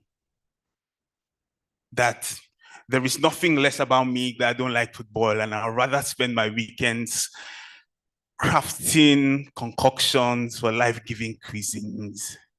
That maybe like Paul, this thorn of manlessness was my cross to bear, and like Christ, this cup may never pass over me. But with all this, I didn't consider that what if I was wrong? What if strength didn't have to be measured only by brute force? Because trees are not strong for how much they lift, but for how grounded they are, for how much they dance with the wind, and for how deep their roots go into the earth to find for water. But first of all, I must confess, I do not see very clearly. And I do not wear glasses because I do not like looking like my problems. But sometimes I see men as trees. And today I'm left wondering, what if there is something about my vision that is right? That like roots, we are to be grounded in diligence and wisdom and integrity. Like tree trunks, we are to uplift the world, and better still to share its resources. And I know we can be hard, but to be a man is not to never break. It isn't to never shake or to be devoid of any flaws. Rather, it is to learn, to grow, to bloom, to be the shade to protect from scorching suns and provide branches for shelter. It is to stand selfless, knowing that you can't take the world alone, but that a tree doesn't a forest make, but yet a forest was once the nursery of great trees. And so, dear man, I know you're probably not fully grown yet, but I guess this is the best time to tell you this, that you don't have to be Superman to be a hero. You do not have to measure your strength in what you can lift or in the physical force you can exercise. I can tell you that the world is hard, but it's waiting for you to grow roots down. It's waiting for you to stand up, to find your community, to share life, to dance with the wind, to break but not be broken, to learn, to grow, to bloom for yourself and for the future. You see, I've said my confession. I can't see very clearly.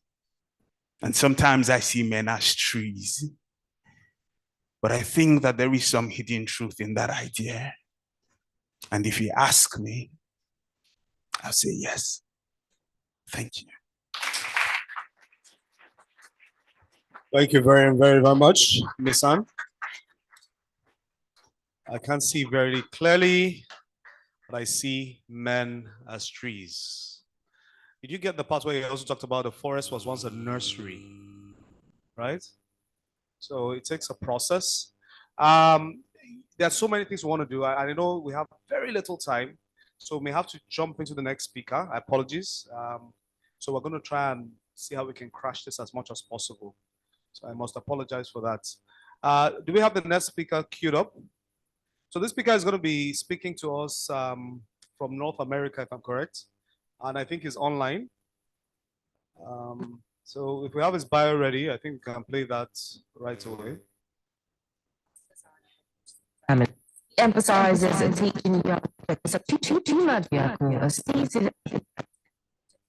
with over 3 decades of experience, has successfully managed a multi-billion-naira project in Nigeria. As a prominent figure in the construction industry, he shares his experience through hands-on training for project managers, and Chima is the founder of the Family Treehouse Initiative, dedicated to promoting God's design for Christian families. He emphasizes teaching young men to uphold godly standards, regularly speaking on platforms, advocating for nurturing responsible individuals. Additionally, Chima hosts radio programs, including a transition to Twitter Spaces, and he is a certified coach, mentor, and ordained pastor, currently overseeing the construction of the Museum of West African Art in Edo State. He and his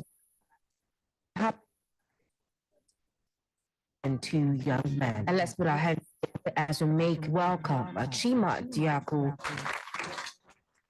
Thank you very much. So let's welcome Mr. Chima Diaku. Mr. Chima, can you hear us? Are you online now? Yes, I can hear you. There was a lot of echo during the introduction, so I hope you don't mind. My name is Chima Diaku. Can you hear us now? Or can you hear me? Yes, I can hear you. Can you hear me? Is the audio better for those online? I don't know. It's still echoing.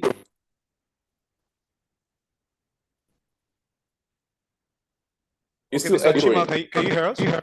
I can hear you clearly, but it's echoing on your side. Can you hear me? I think you're on mute. I'm not on mute. I can hear you clearly.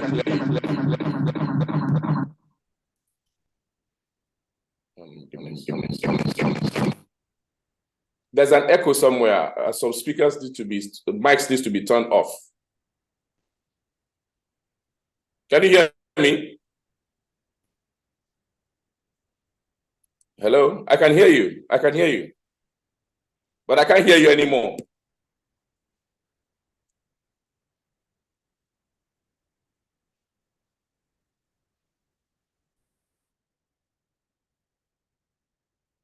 I still can't hear you.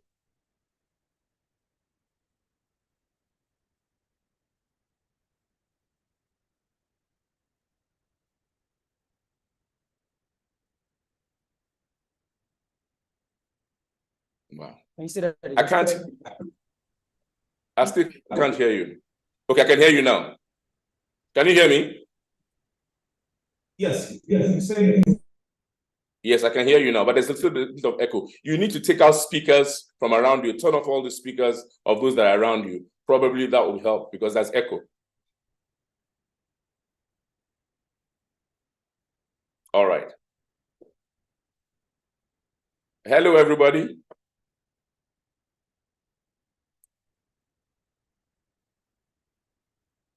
If you can hear me, raise your hands up. Awesome. Great. I'm so happy and honored to be here today. And it's something I actually look forward to all the time. Men in the house, just give us a wave. Just give us a wave. If you're a man in the house, a boy, young man, just wave your hands in the air, right? If you know that you're a man, just raise your hand. Just wave to me. Wave to me so I can see you. Okay? Awesome. I'll need responses, so I don't want us to just turn off the whole lights all the time. I wish I was standing there with you. That's what I don't have, but I'll do the best that I can. Yeah, so you can just call me Uncle Chima, like I said. We are on Twitter Spaces, we've been on radio. But my passion and my mission in life is to raise men to create the kind of world that God designed from the beginning. Because you understand that as a people, as men, we have a responsibility. And I have some slides to just share with us. So if you give me the opportunity, I can just share my screen so I don't waste time, because I don't have plenty of it right now from what I understand. Do you mind?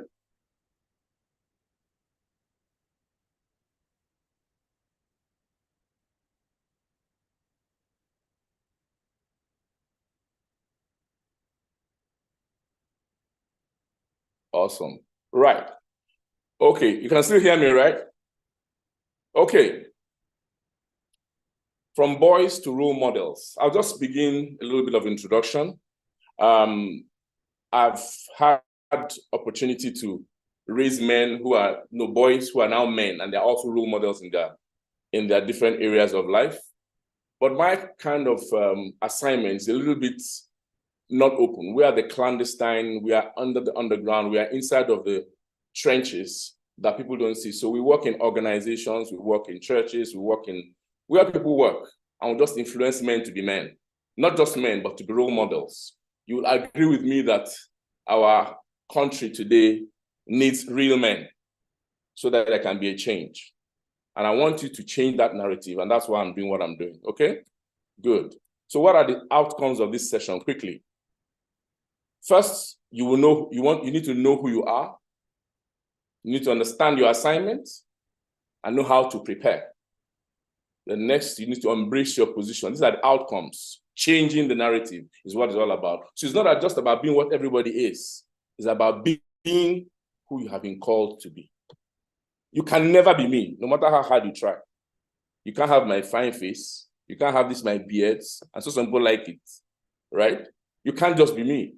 Everybody's fingerprint is different.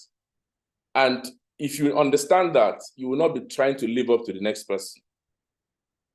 It's important for you to understand this. So these are the things I hope to achieve as we progress. Let's establish ground rules. First of all mics are off. Raise your hand if you want to talk. Please feel free to break and stop while I'm talking. And you can also send chats to the organizers, and then they can, during the question and answer period. Now, look, what do you see? What can you see? I need some people to talk now. What can you see? Please, can you just give them the mic? I need two young men to tell me what they can see in this photograph. Hello? All right, sir. Can you hear us, sir? Yes, I can hear you. I want somebody to respond to me. I don't want to be talking to myself. Yeah. Mike. Father and son. Father and son, yes. Another person.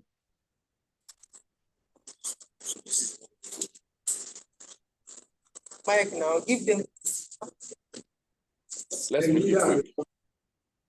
A leader and what? A leader and his son. Okay, good. Okay, before we leave this slide, how many of us have fathers right now? If you have a father, raise your hand up. Or if you have a father, a role father, even if it's not your biological father. Yeah, somebody's raising his hand on the online. Yeah, thank you very much. Yes, thank you for those that are raising their hands. Yes. Can you describe the feeling when you're around a father? Is it possible to describe it in words? I don't think it is. But many people have been deprived of this. So when you get back home today, tell your father, I want you around me, okay? Let's move on to the next one. I just thought to make that point. Tell daddy, I want you around more often. I need you around me, okay? Because the things that your father can teach you, your mom probably will not be able to because he's not a man. All right, quick facts. Know who you are, right? Know who you are. Sorry. Next slide.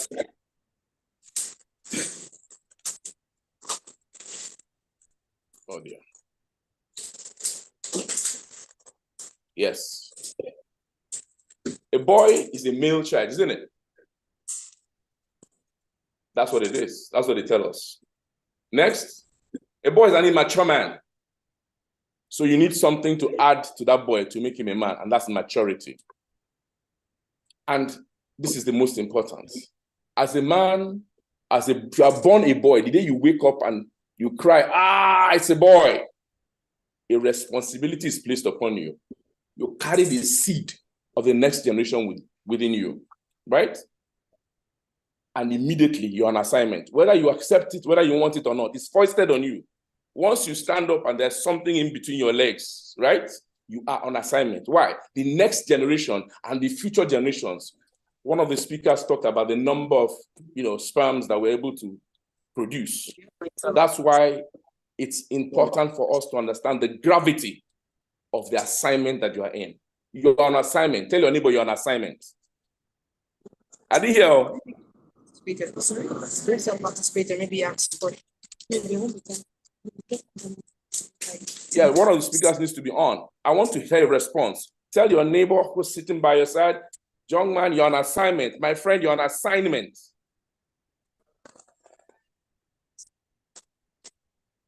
I still can't hear you. Well, whether you agree or not, you're on assignment. Okay? Sound good. Yes, you're all on assignment. Every man here is on assignment. Why? Because God has entrusted you with those millions and billions of sperm to come and reproduce upon this earth, not only just to produce them, but to look after them. What's your assignment? Your assignment here is to lead. Now, to lead means you know you are going somewhere. So if you don't know where you're going, how do you lead? That's why a lot of men get frustrated when they get into positions because they don't know what it is to lead. They don't have a direction. As a man, and once you come and that responsibility is given to you, you must know how to do it. The assignment is to lead, to protect. That's why you have muscles. As you grow up, your strength, your muscles begin to change. Your voice, I'll continue. So you're supposed to protect. You're supposed to teach. If you don't know something, how do you teach it? So many men in their families, in their homes, in their lives, don't know how to teach. So they're confused and they get upset. They get angry when you ask them questions, but because they're not even prepared yet. You're supposed to build. The template that God gave to man was given to man, not man generally, was given to Adam. There's no, he didn't ask Eve what happened at the garden. He said, Adam, where art thou? So it's not about you. It's about the responsibility you owe the person that created you to deliver on what he says he wants you to do. If you don't know the reason for something, if you don't know the purpose of a thing, abuse is inevitable. So many young people are abusing their lives because they don't know what they have been sent to do.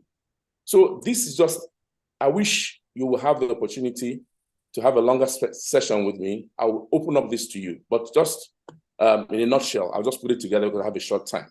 Your job is to nurture, to put things together, to manage things, to grow things. That's what your job is. He said, Adam, tend the garden. Tend means to protect, to look after. That's the job.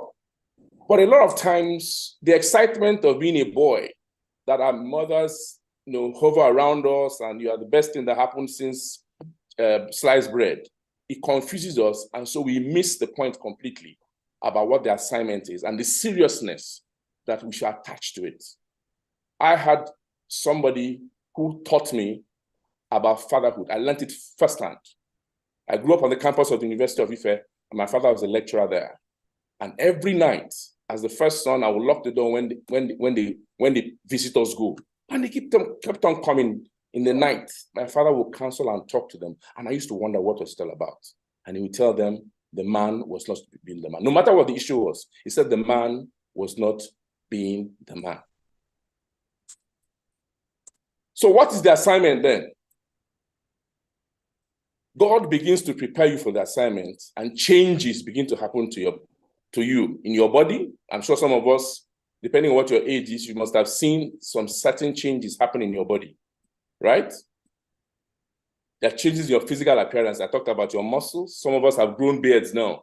I remember then when we were growing up, when you're about 12, 13, you want your beards to grow, so you put on methylated spirit. They say it makes it grow. I don't know whether it's true or not, but the truth of the matter is that every boy wants to become a man. That's why a small 4-year-old boy will look at his father's shoes and put his leg inside. Why? He aspires to be that. He doesn't even know why he does it. But that is what he was designed to do. So if we know what we are designed to do and we prepare for it, then we're able to do it well. And what you are doing today is just preparing for that thing that you're supposed to do to grow into. Because no matter how much of a boy you are, we're expecting you to be a man soon. And the world doesn't wait for you. Things happen to you, like I said, that preparing you. Attraction to girls. There's a time when you used to play in primary school, the girl's physique or how she looked didn't matter. But as you begin to grow up, she begins to develop, and you look at what you see, and you begin to like it. It's all part of the design. Then they used to make us feel guilty that if you look at a girl, that something is wrong. But I read that no, that is normal. There's nothing wrong with it, but you just need to manage it. Fear and anxiety comes in. At the ages of 14, 15, 16, you're afraid of what's going on. Your clothes are looking too small. Nobody explains this thing to you. So it's confusing. So you're anxious. Sometimes you even become, you're angry. There's psychological things also that happen to you. There's confusion at this age. So at this point in time is where you need daddy. When he comes in, he explains this thing to you because he's gone through it. He explains what wet dreams are to you. You sleep and you wake up in the morning and then the bed is soiled. Why? You have ejaculated some spermatozoa, right? Semen comes. It doesn't happen to everybody, but for some people that happens to, they get angry. They don't know what's going on with them. And when people don't explain it to them, there's a problem and there's confusion. It brings rebellion sometimes. You see some young people, they are rebellious because they don't have answers. So please, as you grow, make sure that you stay close to your sons to explain these things to them. You have a deep desire to understand. These are some of the things that happen to your body that prepare you for the assignment that is in front.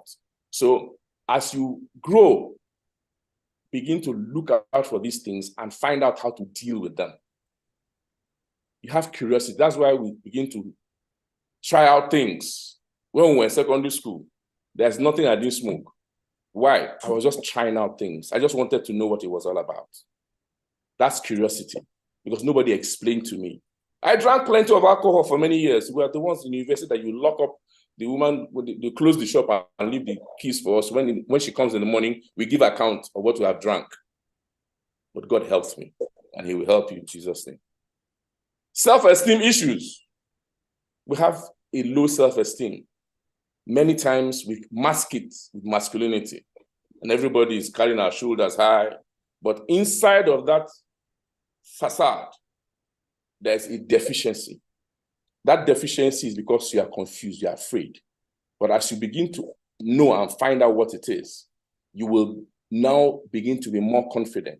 Knowledge pops up. When you have knowledge, you are confident, right? If I know what I know now, I wouldn't have grown up the way I grew up because nobody taught me. They tried to teach me, but they didn't teach me at the depth at which I like to go. So to prepare, you must start with your personal values.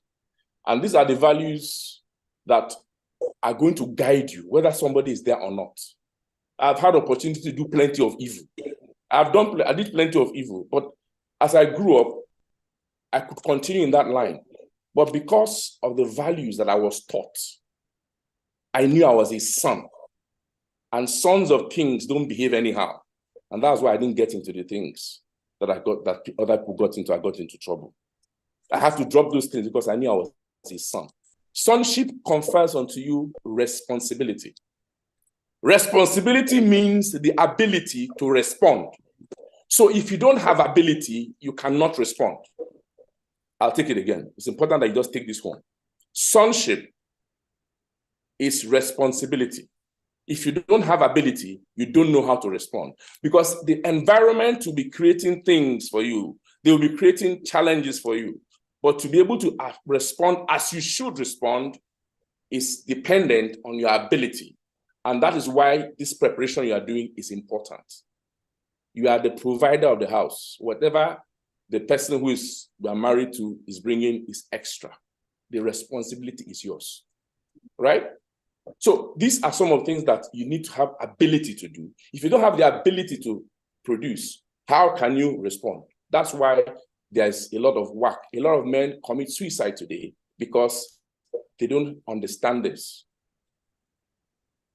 Purpose, integrity, and truth. I'll just start with purpose. I said it before that if you don't know the purpose of a thing, abuse is inevitable. Some men today think that their purpose is to lord it over their wives. So as you see that, somebody talked about the environment. As a young boy, if you see that in your family, there's a tendency for you to begin to do that when you do get married. So it's important. This life is not about you. It's about generations, right? And until you understand it in that manner, you will not be able to respond appropriately. So whatever you are doing now, think about the next generation. Integrity is something that you are when nobody is watching. It doesn't matter what people are saying. People can know you for something, but integrity is who you are when nobody is looking at you. Integrity is being able to say something and stick to it. Integrity is being able to be true to your word. Then the truth, we know what truth is. Truth now doesn't seem to matter anymore. But let me tell you, to be a man, it matters. And I think that the more men there are that are real men, will be able to straighten our country. Somebody was asking about the question, what do you do when the country? No, we are the country. So as men take charge and are men in the society, the country will straighten out. And I'm happy what I'm saying today may not make more sense, but 50 years down the line, you will know that what I'm saying to you is something that you should have taken care of, but you will not have a regret. You will do it because you're going to give me your word that you're going to do it.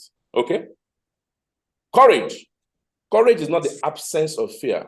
Courage is acting in, even though the fear is there. Courage is acting despite the fear. Boys need to grow up to know that it's not wrong to be afraid, but it's wrong not to act. Men act. It's better for you to act and have the consequence than not to act at all.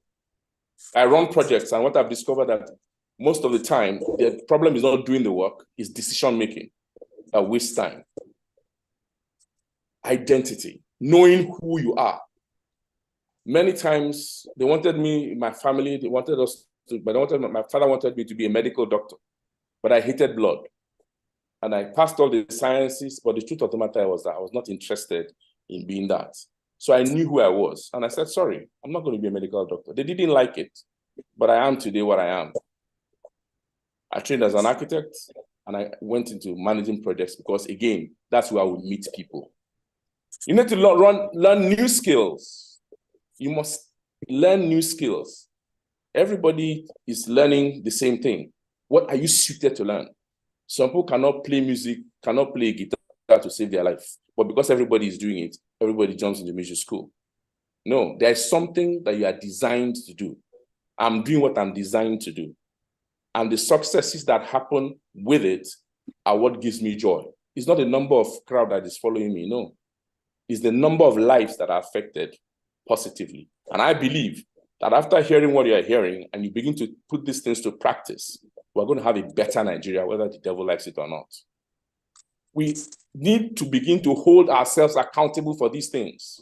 If somebody tells you something that is not true, you discover it's not true, you must be man enough to ask him why. You said you're going to do this and you don't do it. I remember there was a case of a little boy who the auntie, they have an auntie that they meet in church. And on Sunday, the auntie will say, I'll take you, I'll come to the house and I'll buy you ice cream. Now, every Sunday, nothing happens. She comes to the house and nothing happens. One day the boy said, Auntie, don't tell us again because 2 weeks ago you didn't do it. Last week you didn't do it. That's a boy growing into a man. We need to begin to confront the things that are around us. That is how men behave. So grow up to be that person that will confront things when they are not correct. That way our society will become better.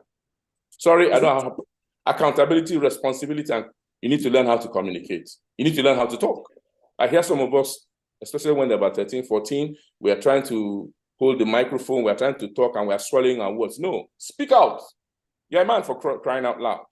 So you begin to practice these things. You must learn to be responsible, to take care of things that are around you. Take care of the environment in which you are. Let me pause your bubble then. To my next slide. Sorry. Hello? You can never succeed on your own. Teamwork is everything. Now, the man cannot function outside of a team. And the team is the family setup. And that's what you are meant, what you are designed to be able to raise, to nurture, to build. Because the family is the foundation for the society. So if we're looking for a better society, when men take their place, the society succeeds. If we don't take our place as men, the society will not get better because the responsibility is our own. We can't leave it for anybody. It may be sounding on top of your head because maybe you are 15 or 12 or 13, but I'm saying this so that you know it early and begin to fix it before it gets bad. The Nigeria I grew up in was a Nigeria where there was accountability. You pass exams and you see it, you see the results in the newspapers, etc., etc. Now it's different. Now that is not the ideal world. We need a place where we hold ourselves accountable for something, and that's what men do. The wars that we see today, and the evil that we see is caused by a lot of people that don't have that kind of parental, manly guidance. Hitler, go and research his family life. Putin, go and research their family lives. These are the people that are looking for identity because they missed it out. They didn't know who they were, and they were looking for it in the wrong places. So men, it's not about you. It's about the next generation. It's about the people that are going to bring forth. It's about the people that are the generations that are not here. The values we put in place are the values that are going to pass to the next, third, and fourth generation. You walk like your father, not because of your genes, because that's what you see him. That's how you know how to walk. That's what you see walking as. That's the way it is. So you need to be a coach to somebody. I'm also an author. I've written a book called Man, Husband, Father, Coach. A man's manual to fulfilling his roles in life. Nobody told me how it was. If I had this book, I'm sure maybe the struggles that I went through, I would not have gone through this that badly. But I thank God for the opportunity that you are hearing this, and I believe that you be a role model to the next person. Find out the right way and do it, even if everybody is doing it around you wrongly. Thank you. Thank you very much. Thank you. Let's go with round of applause. Okay. So I don't know how many questions we have. Yeah, questions. Then for those online, as usual, you can drop your questions. Okay, there's a question online. Is that okay? Nice. Okay, fantastic. So we have questions here for the short hands. And then for those online, you can just drop it in the box, Q&A box online. So do we have any questions? Any takeouts? If you know you have a very strong takeouts, show of hands, and then you come up here to speak.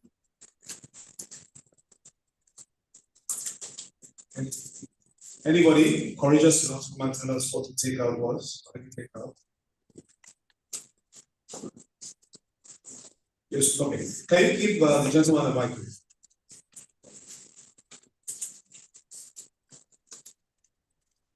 I think that is enough. That you cannot succeed on it. So what involves like teamwork. So if you want to succeed, you want to go far.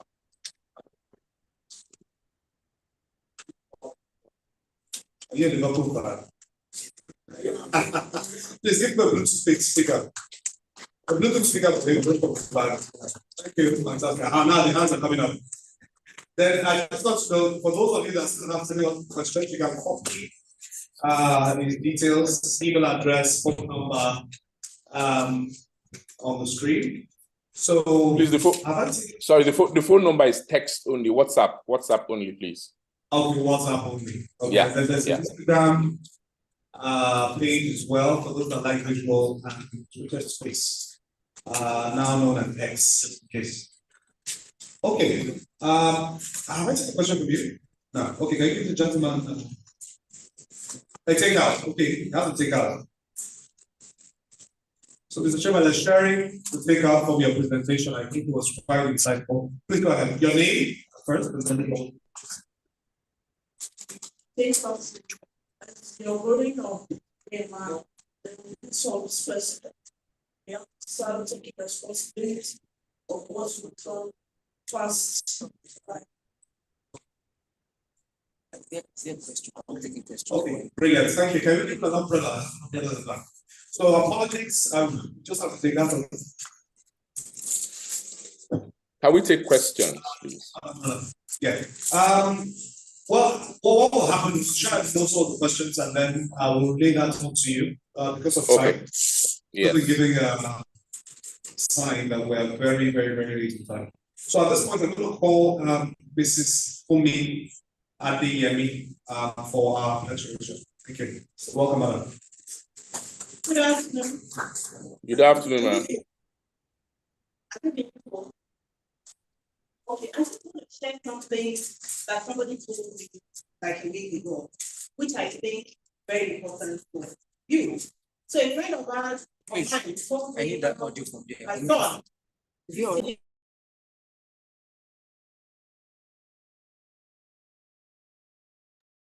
And then he just grabbed the bottle of water and drank it.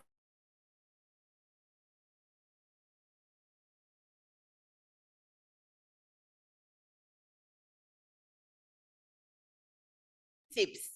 But he drank it not knowing what was inside. As in, he did go crazy. And so for the last 1 year, his parents have been going from different hospitals in Nigeria to another one in the UK, to Dubai, to America, before they found a solution. But that solution cost them a lot of money, and you can imagine the stress. Now, what am I saying? I'm sure we all know friends that play with substances. Trust me, if that boy's parents were not so determined and God was on their side, that would have been the end of his life at 15. Hello? At 15. I have another child. His friends, he was even in uni, his friends were taking substances. The first and only time he tried it, he ended up in hospital, mentally imbalanced. And the doctor said to him, even if other people's bodies can take it, yours can't. You must never. Do you get? So you see, don't even try it. You don't know if your own body cannot take it. This other boy, the first boy I spoke about, 1 year, they were going everywhere. When they finally found this, all the other hospitals in the different countries said he was actually mad. Until one hospital in America, did some things and they said he's not mad, but that drink caused him to have a brain injury. And so oxygen was not getting to a part of his brain. So please, you see, don't even try. It destroys life. We all know people that we grew up with who had all the potential in the world, but their lives ended. Hello? Their lives ended just by trying, just by wanting to belong. You see your parents, you see people, you have role models. Do you understand? Do you want to be like them, or you want your dreams cut short because of an experiment? When we were growing up, we girls, they'll say to you, don't go near a boy, you'll get pregnant. Some people did. They became single mothers. Some people, their lives was cut short. Do you understand? But for you guys, drugs will destroy, it will kill. In fact, the doctor told that woman that the only reason why her son didn't die was because he was an athlete. That's all. When he was going through that, when he had that thing in his system, he would exercise. The mother said he could exercise for 10 hours non-stop. He didn't sleep for days. I'm telling you, lives are destroyed. Don't try. You see, a lot, when there's something Yoruba say, or we say, Otulo ma shewanrare. I don't know if you probably won't understand, but it means that is the not smart one that will suffer for the smart ones. Do you get? So the people that are smart, they already have an idea of what to do, but you would not want to go and join them. You want to belong, and then you will be the one to suffer. Hello? We all want you, everybody, parents, we pray. Do you see parents praying every day? Praying. We want our children to succeed. We want you guys to do well. You must want it yourself. And because of that, you make the right decisions. Thank you. Thank you very much, Mrs. Fumi. Thank you. Okay, I believe we all have pledge cards. Can we raise it up if you have your cards? Can you just raise it up? Wave it. Wave it, wave it, wave it. I think some of us don't have, there's some people here that don't have pledge cards. Can we? 3 gentlemen on this row.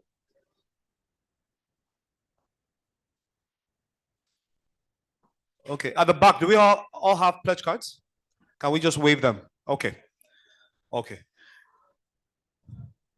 So we have 3. If you don't have, just raise your hands. We have 3 people here, just in case. And then there's someone at the back as well.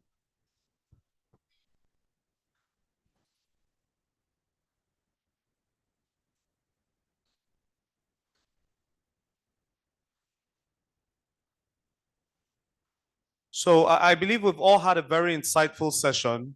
So I want each and every one of us to first look, what do we see on those pledge cards? Okay, some of us have written things. You should put your name below and then put the dates. Name below and dates. Just so, today is 9th of December. I just want to be sure what list. Did I hear 19th? Did I hear 19th? Okay, just want to be sure we're in the house. So 9th of December, Saturday 9th of December, 2023. Okay, now what you are meant to do, you have 3 spaces before your names. You are going to make a pledge, which is your commitment from everything you have taken out today, from the stories you've heard, and different insights that you've taken out today. You are going to make a commitment, which is a pledge, and I want you to put it in writing. So the essence is nothing that's, if you don't put it into writing, then there's no commitment to it, really. And nothing that you don't put into writing gets tracked. So the fact is that you're going to put it in writing, and it's going to be your own commitment to that. Years down the line, you're going to look at this pledge card and remember that you made certain commitments to yourself, and let's see where you are. Remember, it's a process, right? So I want us to just take our time and then make those commitments. So just look down, think about everything you've learned today, and then try and put your commitments down. For those online, you could find a sheet, just put it down, something you know, or a notepad that you're sure you're not going to throw away. Write down those commitments. For those of you here, please, you make sure you keep those pledge cards. It's not to be taken with levity. It's very important. And that's going to be your major takeout here. So if anybody has finished writing, just let me know.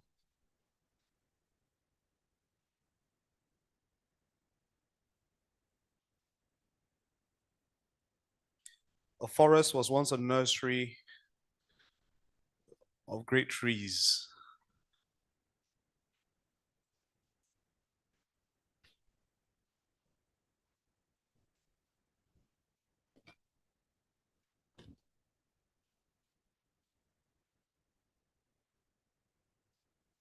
Okay, so you finished? Okay, so I got you the last time. So let me try and call you. Do you want to share your pledge? Do you want to read out? Can someone give him a mic, please? Okay, just 1 minute. 1 minute.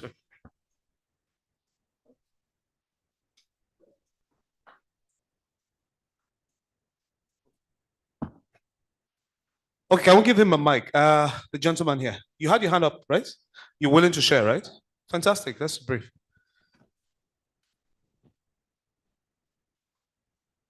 My name is Obalowa George, and I am a student at Edu College.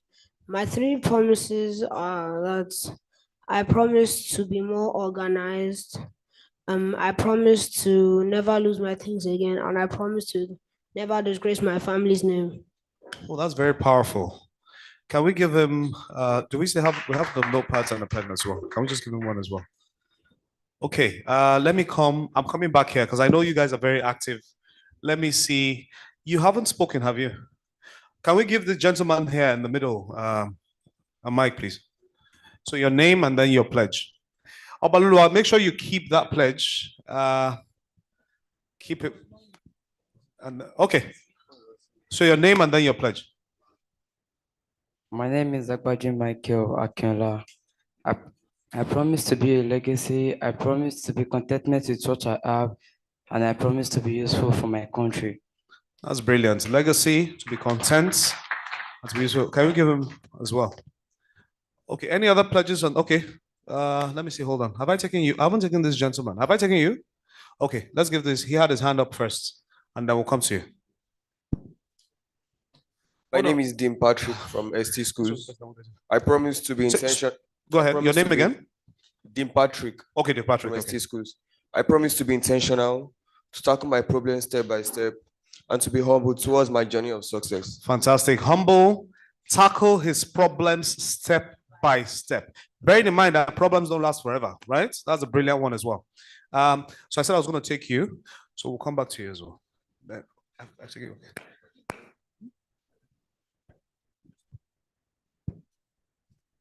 okay, I'll take it. Oh, sorry. My name is Kanis Ross. I'm from Ogwa Grammar School. Okay. I promise to be a man of my words. I promise to be a useful and good man.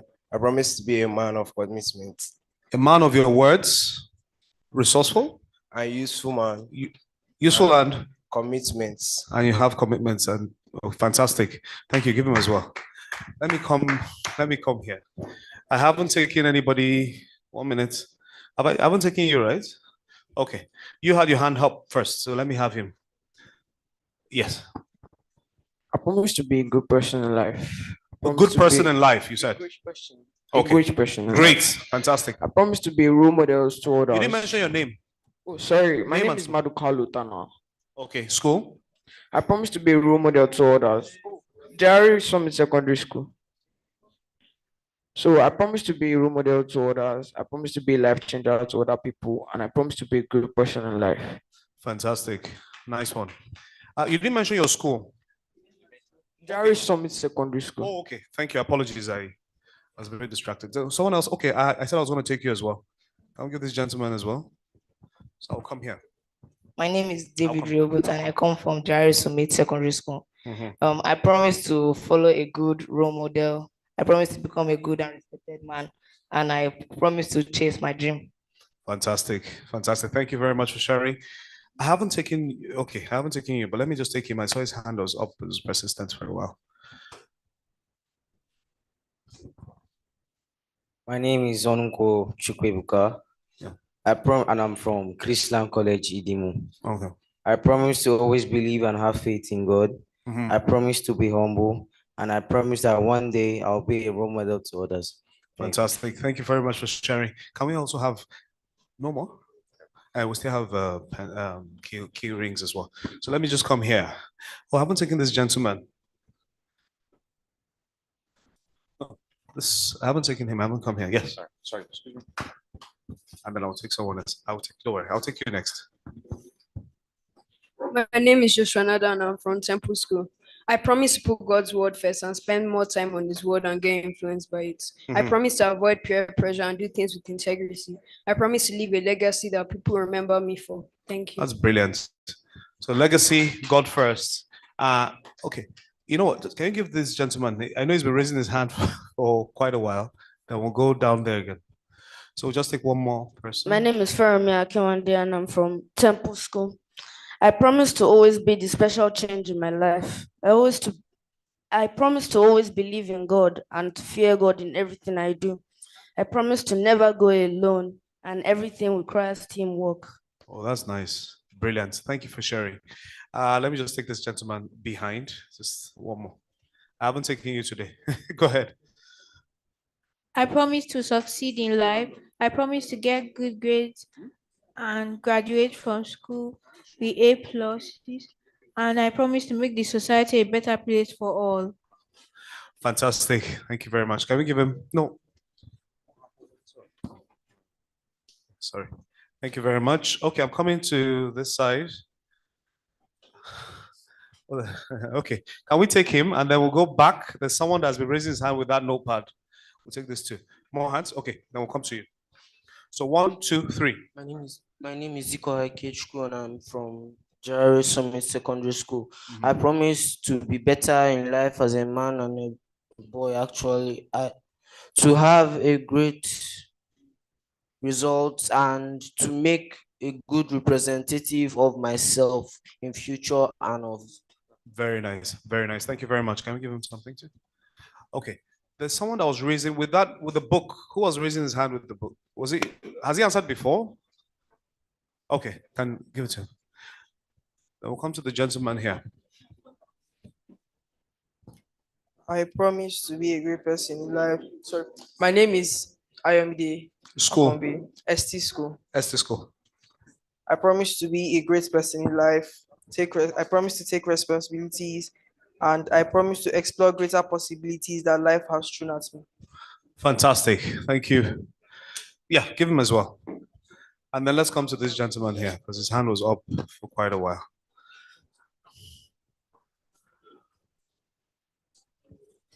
Yes, him. My name is Akinwumi Oluwole, and I'm from Christian College Redeemer. And I promise to be careful of the friends I make, to be a role model in all I do, and to use my time as a child carefully and effectively. Okay, thank you very much. Thank you. Can you give him something?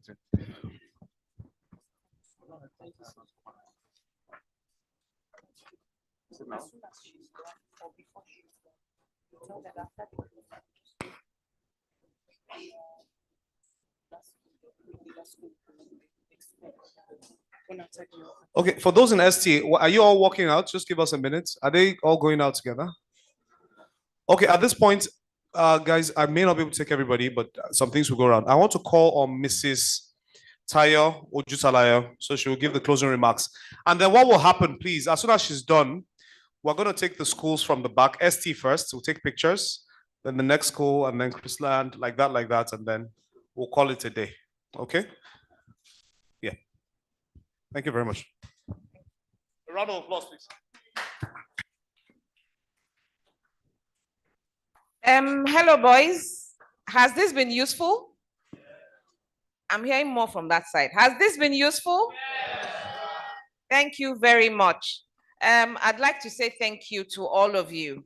On behalf of the Ibukun Awoshika Cohort 10 group, I'd like to say thank you for your teachers for bringing you here today, for your parents for allowing you to come here to listen to a few men who have experienced what it is to grow from being a boy to becoming role models.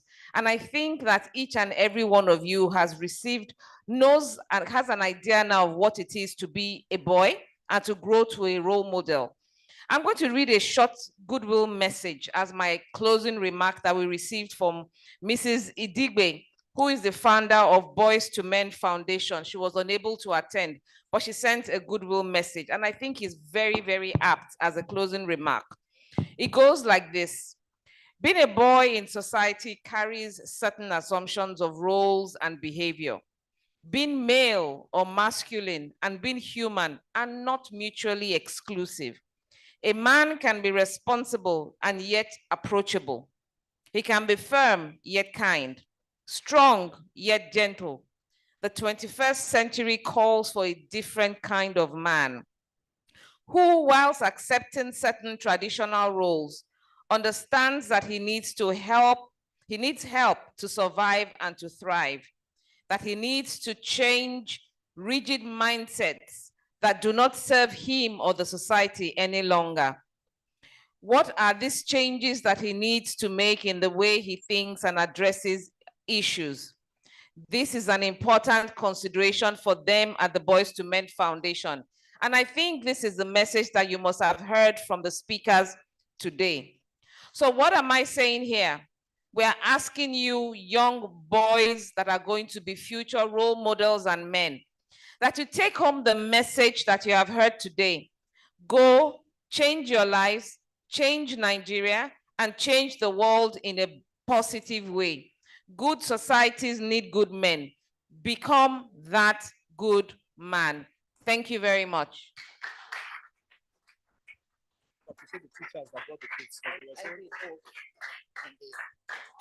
I know I mentioned that I wanted to appreciate the teachers who accompanied the students. Thank you for taking your time. It's a Saturday, it's Christmas, and we know that we all should be shopping with our families, but we want to say thank you. Please let's applaud our teachers. Thank you very much. Thank you very much. We really appreciate you. Thank you very much, Mrs. Ojutalaya. So quickly, we just have to have tempo go out now, since they've already started moving.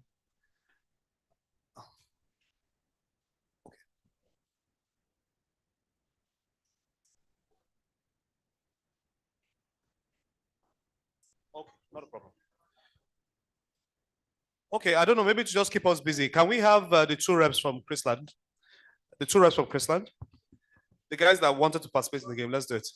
The two reps here, So let's do that before. And the two reps from the school. All right, let's all quickly do that quickly. Can I have two of you line up quickly? So we'll just do a quick game. So I'll be giving out Bluetooth speaker as well. I think and an umbrella. Who's going to win this challenge? So let's just quickly run that before you take your pictures. So the way it's going to work, right? Whatever sentence he starts with, right? The word he ends with, you use to start a sentence. Did you get that? Whatever sentence, okay, let me just take it. Whatever sentence he ends with, you use to start a sentence. What he ends with, you start a sentence with it. What he ends with, you start a sentence with it. Right? We'll get the game. Whatever sentence the person by your side ends with, you will use to start a sentence. If you can't start a sentence with it, then you're out of the game. Do you want to do a dry run? Let's do a dry run. Let's test. Okay. Obi drive a car. Drives a car. Obi drives a car. That's just a dry run. So at that point, you say, use a sentence with the word car. You must not put anything before it. You have to be creative and you have to think on the spot. We'll go around. Okay, so where do I start from? This side? Yes, go ahead. Sentence must make sense. Oh, yes, sentence must make sense. Yes, it must make sense. Okay, so are we ready? This is a Bluetooth speaker at stake. Okay. Umbrella. Okay. Okay, so let's start from you. We went for a shopping on Saturday. Saturday was my friend's birthday. Okay. Birthdays are very nice to celebrate. Celebrate my father's birthday. Birthday is the day someone's born. Thank you. Let's give him a round of applause. Please give him a notepad or something, Kieran. Thank you.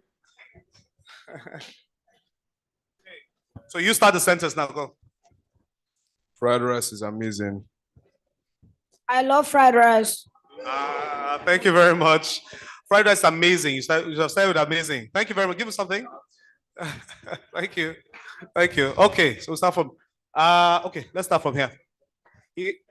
Just take it again and then we'll start from here. I want a car for my birthday. Birthday was. Thank you very much. Can you give him something? All right, take Kieran. Okay, let's go. The birthday is a very nice party. Parties are very nice to attend. Attend my father's birthday.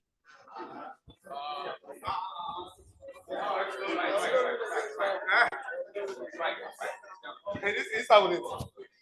He did it. Okay, attend. Birthdays are special to people.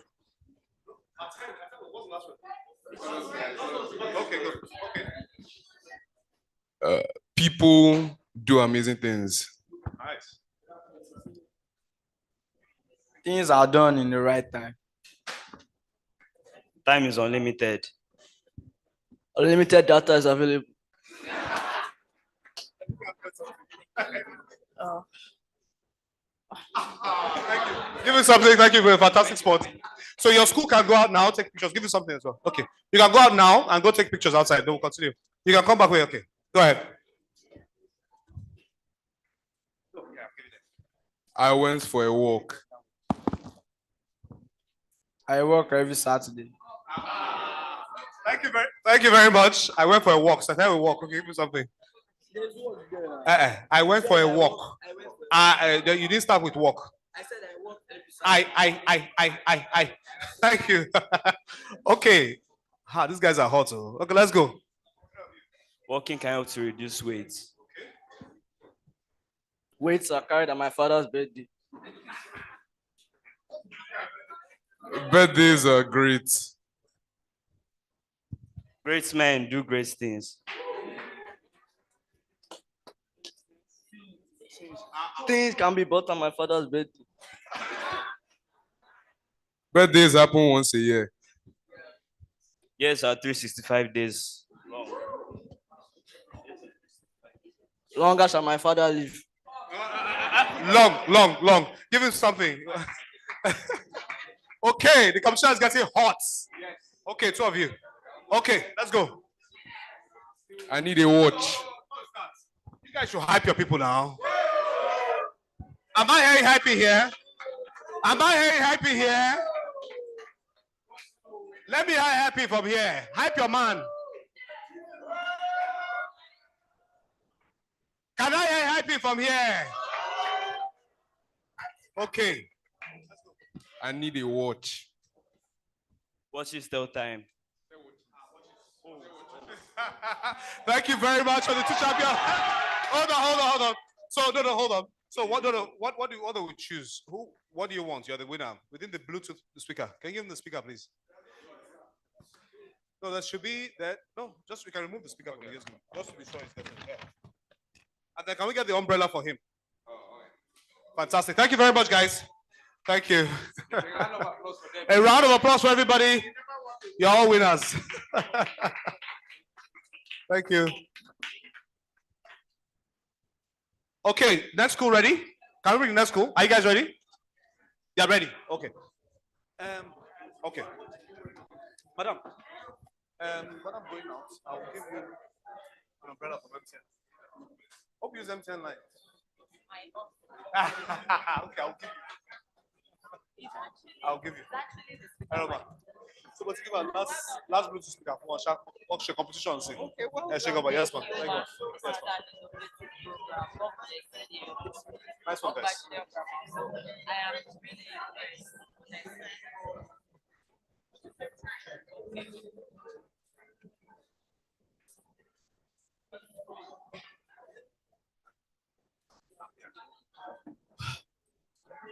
So as soon as they're done, then Krishna, you can go. No, I think they are just waiting. So thank you very much. Thank you very much.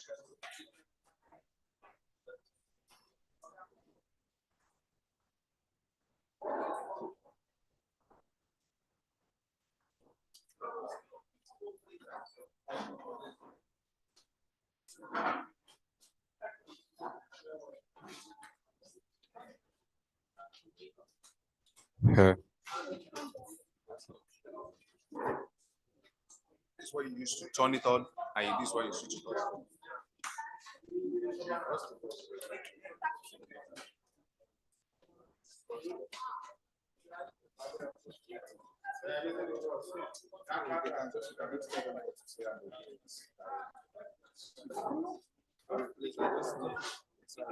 I need someone for gospel.